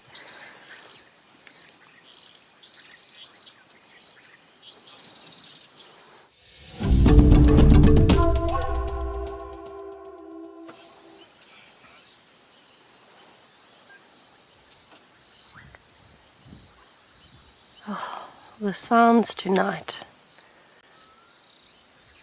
are wonderful. We've got a mix of insects, frogs, some diurnal birds, some nocturnal birds.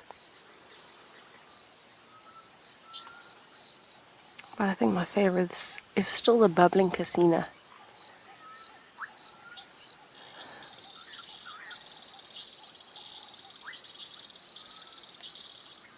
Oh, it's so peaceful. I was hoping that we would hear the lions calling again. As myself and Har came through Spaghetti Junction, we heard some lions calling. Rory, they're actually quite tough to spot, so it's much better on foot than in the vehicles, because you can imagine they would move back into the water as soon as they heard a vehicle coming, usually. On foot though, if you actually go and sit next to a pan, you might see them coming in and out of the water. What I can do is I can show you what it looks like in my book. Let me just get it for you. It's quite a distinct looking frog species. It's got these beautiful dark markings down the body. Let's see if I can find it.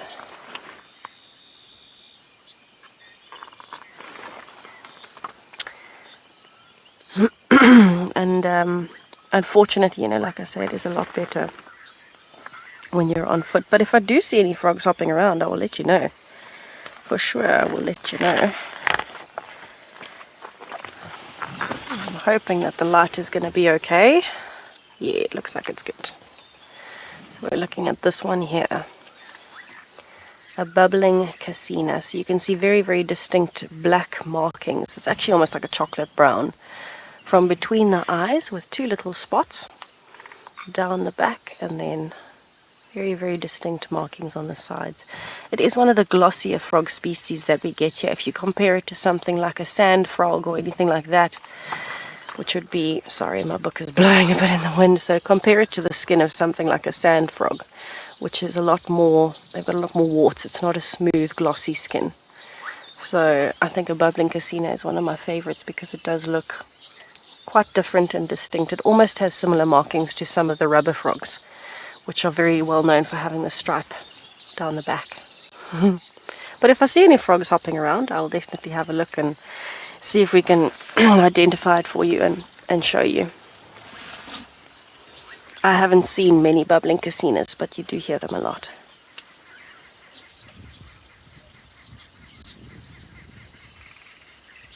Oh, just loving the noises tonight.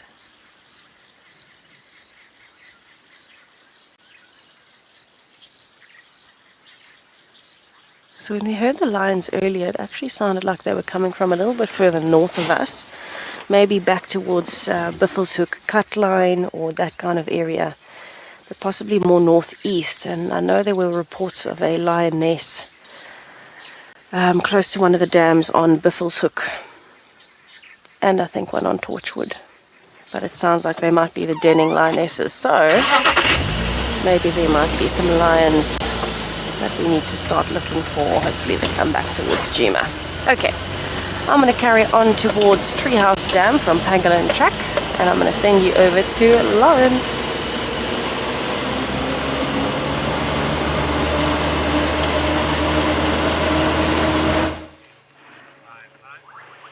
Was Cara. She came out and she gave us spectacular views. She came out onto the road, looked around a bit, and then saw there was another vehicle behind us and sadly disappeared again. I don't think we're going to get another view of her. I thought it was Cara for two reasons. One, the location I'm in right now, Rotella access, and two, really reports are coming in that she's been skittish. I can see that some of you disagree with that, but that's how she's being reported right now. It's a behavioural change. She has always been a tricky one. Yes, if you get her on a lovely day up a tree on a kill, she can be extremely relaxed. But I remember travelling to Simbambili for sightings of Cara, and they were very strict over there, and they said it's a 2-vehicle lock today. Even though she's old enough, she's just being skittish. And Cara has always had the reputation of just being sometimes skittish. And tonight that was really skittish behaviour. Strange. It was definitely Cara. But I don't think we're going to get another view. I'm not going to off-road and I'm not going to go in there with my spotlight, that's for sure. We were just sitting to see if she popped back out again. But naturally she's been seen mating, but Cara's still young. I'm not entirely sure her territory is fully established yet. It does include the northwestern sector of Juma. I'm not entirely sure she's completely established, and she just has a reputation for not being good around vehicles, and it's been ever since that sighting, which was very messy, and apparently she's actually okay on foot. I've never had Cara on foot. That's Shadulu. She has many battles with her mother, that one. I once had a sighting on Simbambili where Cara and Shadulu were up a tree fighting.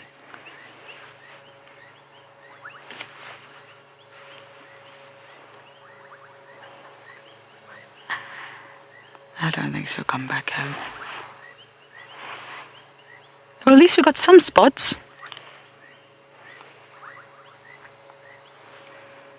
Oh, and do one last check behind us. Nothing. Nathan, it was nice. It was a shame we didn't get her coming out. She came right out beside the car, had a look around, but then just darted back into the bushes again. And I mean, the grass is so long. It wouldn't even be worth going in there, even if we were allowed to.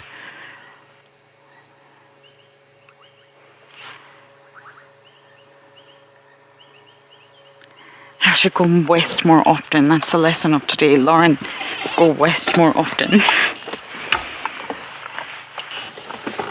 Okay, let's take a slow bumble inwards, I guess.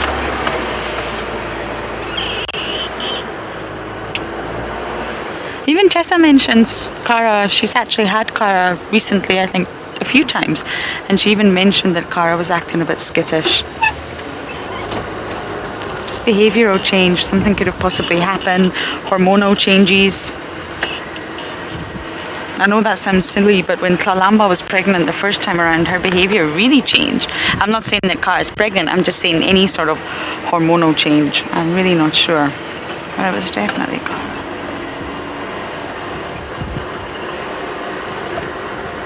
And she's taken a little slice of her daddy's territory too. And I love that. I love the fact that we try to keep Pukamuri's memory alive as long as possible.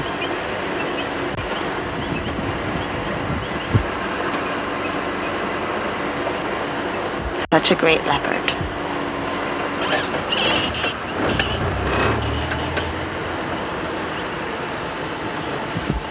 Okay, the nocturnal search begins. Let's see what other nocturnal animals we can find. We are going to slowly bumble along Voatella axis and hopefully get lucky.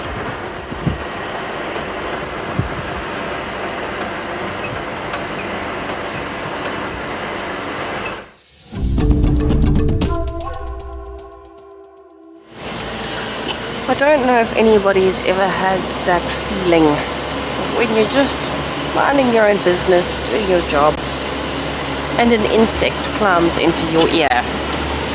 But I have got that feeling right now, and I'm trying my best to stay calm. But I can feel it crawling. This is not the most pleasant feeling in the world. Whew. My goodness. I don't want to knock it further in, so I don't want to try and dig it out, but I'm trying very hard to stay calm and let it come out on its own. This is not cool. Anyway, I'm driving along. I've just bypassed Treehouse Dam and I'm headed towards quarantine.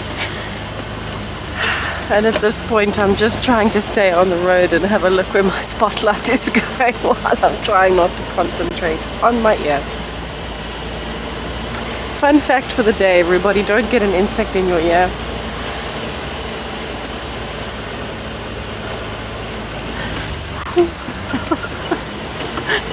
I'm trying really hard to hold it together, but it's failing.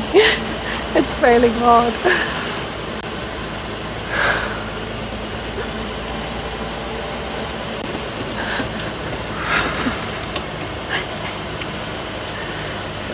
I'm just trying to breathe at this point. Oh, I see eyes. I see eyes again. Maybe it's impalas. Oh, it's a lot of impalas. That's exciting.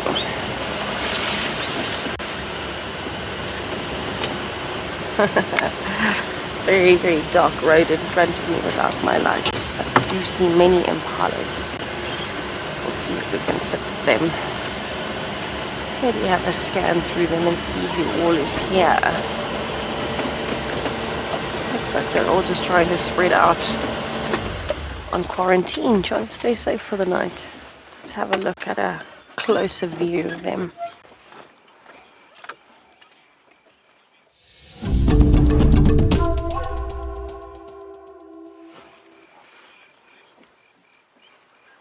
Alright, so we have got a lot of impalas. And it looks as though they're quite spread out. There's quite a few in the road in front of us. And all the way along the side here.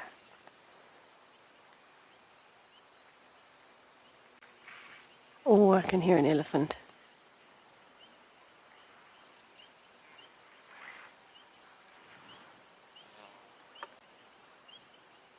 I wonder where this elephant is. Let me have a look for it.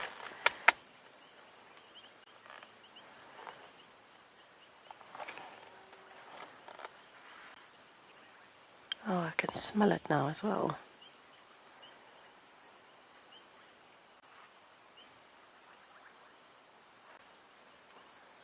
Now, if you think it's easy to spot an elephant at night, you would be mistaken. It is most certainly not.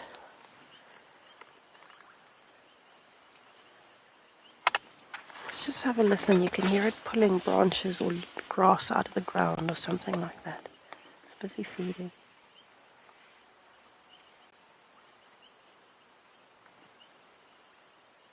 Oh, you can hear its footsteps as well.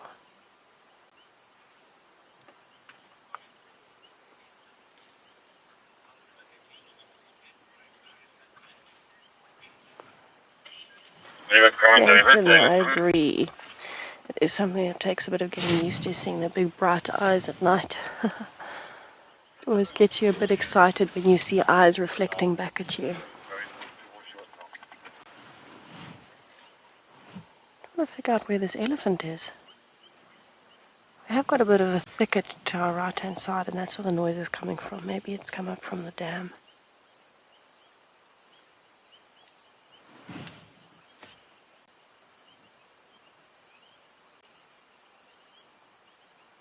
Oh, I can hear it dropping dung at the moment.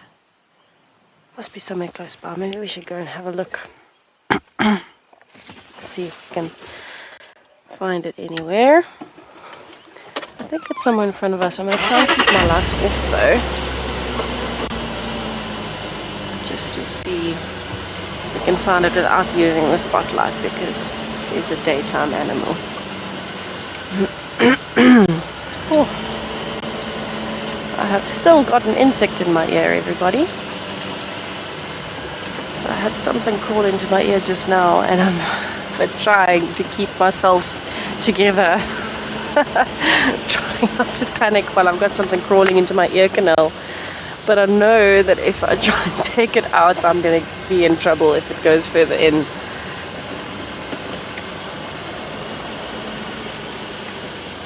Let's see if I can find this elephant. I know it's here somewhere, but while I try and do that, let's head over to Lauren on a bumble.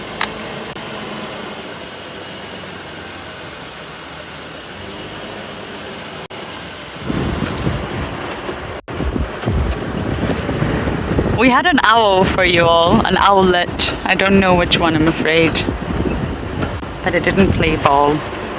The owl competition is on. I love owls. Let's see if we can find one for you all.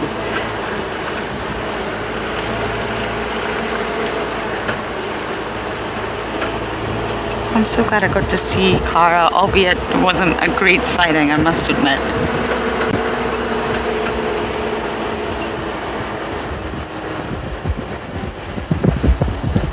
I've yet to find a chameleon. I think I've seen 2. That's not a lot.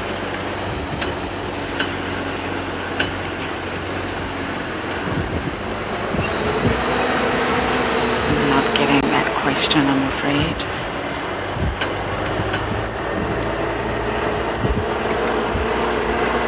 Okay, chameleons and owls. I'm on it.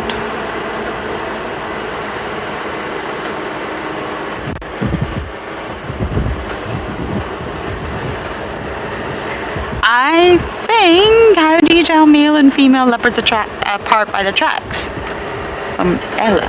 Correct, thank you. The size. Males are much bigger than females. Much, much, much bigger than females. It's quite shocking actually when you see them together. Although it's a blur of spots. There's a huge size difference, and that actually makes them sexually dimorphic. That's what you see when the sexies are different, because the size really, really separates the two.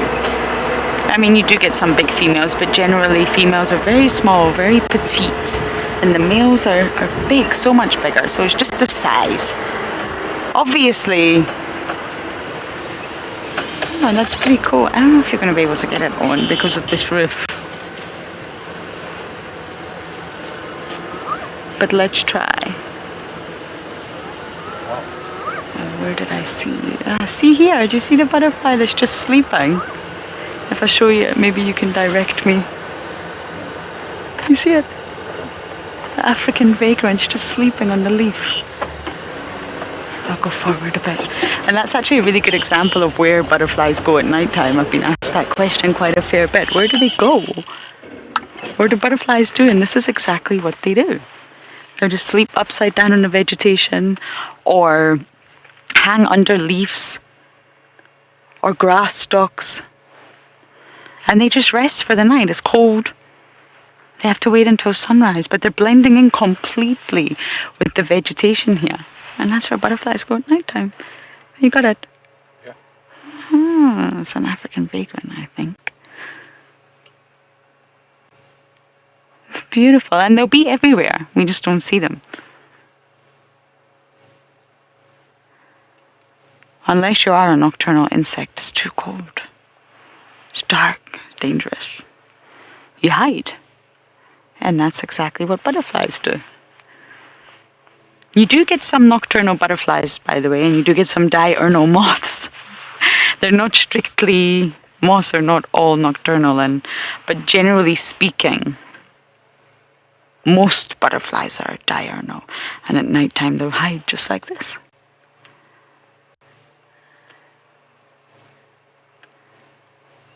Very cool. I'm hoping, I'll be away in a few days, but I'm hoping that the rains really bring insect life out and it starts to just flourish and buzz and hum.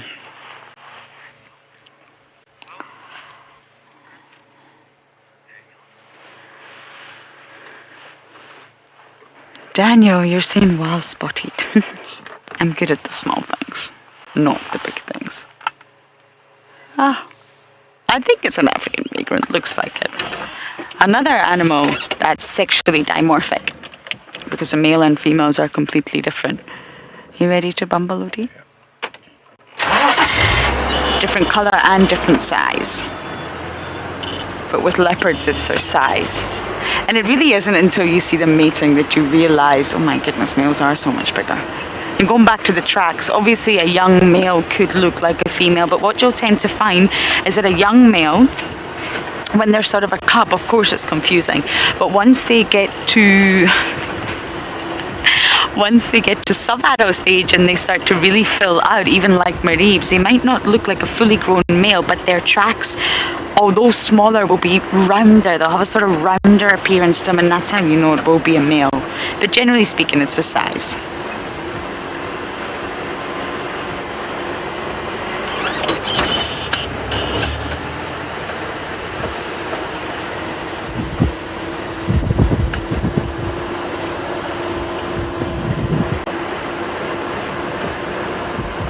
That was such a great find. Rotella Access, Little Mascara.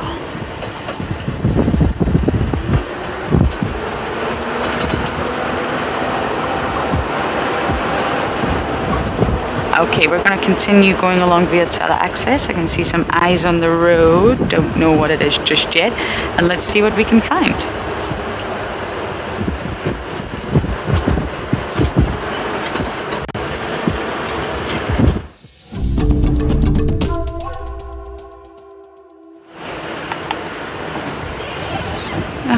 Hyenas, what are you two up to? Is that a honey badger? No way, honey badger fighting hyenas. Oh my goodness. Is it a honey badger? It is. No way.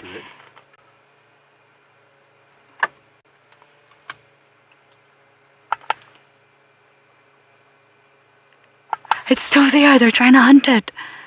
I can't believe this. I think it was a honey badger or a civet.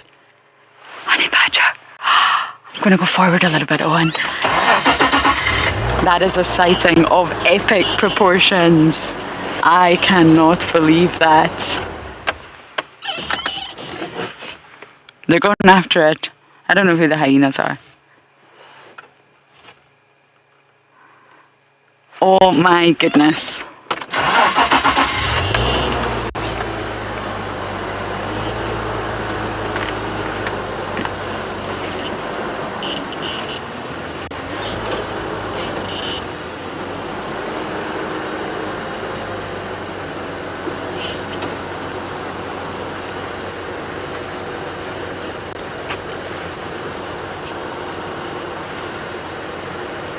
They've gone after it. They're literally chasing a honey badger. That is probably the coolest thing I've seen all stint.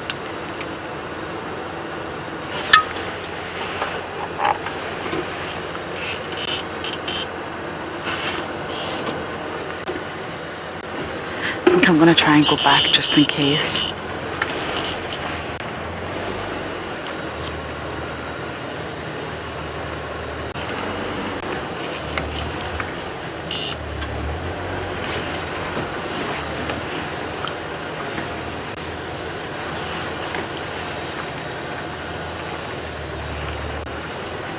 I think they've disappeared. They're after the honey badger.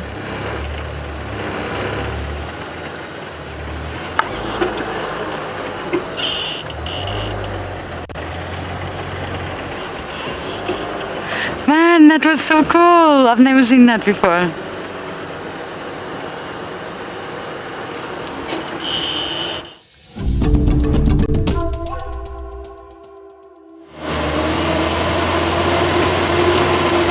So we've actually just heard the lions calling again. It sounds like it's coming from straight north towards Buffelshoek. So I think there are some lions up there that are busy calling. Definitely a bit far for us at the moment. But I'm hoping that they might come down towards Juma maybe tomorrow or during the night tonight. So I'm just taking a little bit of a bumble towards one of the smaller roads. Just on the side of Quarantine, the road less travelled. Because we had some pretty good luck there with birds at night, but also with hyenas. So I'd love to see if we find a little last minute something or the other. I know how much everyone loves a last minute leopard. Scanning down the roads.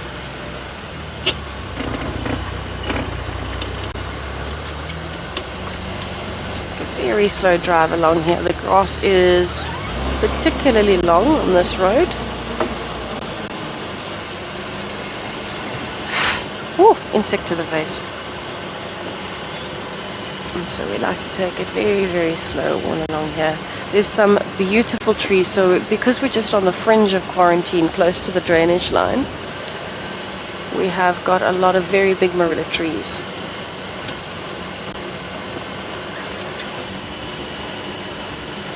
Ah, leopard lady. Yes, we can definitely add bush babies to the list of things to find. A little Gallagher sighting, never hurt anybody. I do love them.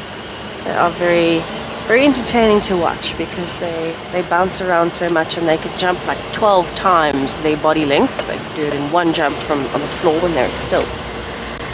And I think they are just so sweet.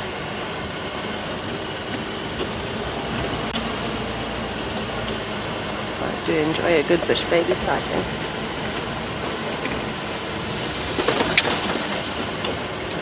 Coming up to a little junction here where I'm going to stop. Just have another listen in case we can hear the lions again. Because what often happens is we'll hear one set of lions and then you'll hear another set of lions in the distance calling back. And then that'll give us a nice idea of where the lions may be tomorrow. A good place to start checking based on where the noise came from tonight. Okay, I'm going to stop just up ahead here and have a listen, but while I get to my little junction, I will send you over to Lauren.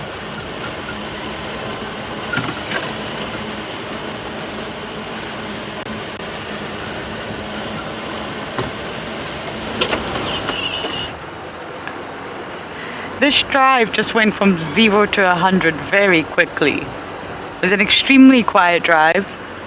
Wet, ribbon, Cara, and then hyenas chasing a honey badger. Oh, never seen that before. Can't believe it. Don't know who the hyenas were, we just saw eyes on the road, but the honey badger was fighting back. Oof. I'm very glad I can actually tick that off my bucket list now. And honey badgers are hard to see in summer. If you see them, you've got to get them because it's so thick, it's so dense that really winter is the time that you're going to see honey badgers. I don't even know if I've had a proper summer sighting of one. Fighting off two hyenas as well, and then they just went off, gone, disappeared. I went from 0 to 100 very quickly. And that's what I love about the bush. It's been a quiet drive, let me say that. And then, of course, it all kicks off with a bang. What a way to end the drive.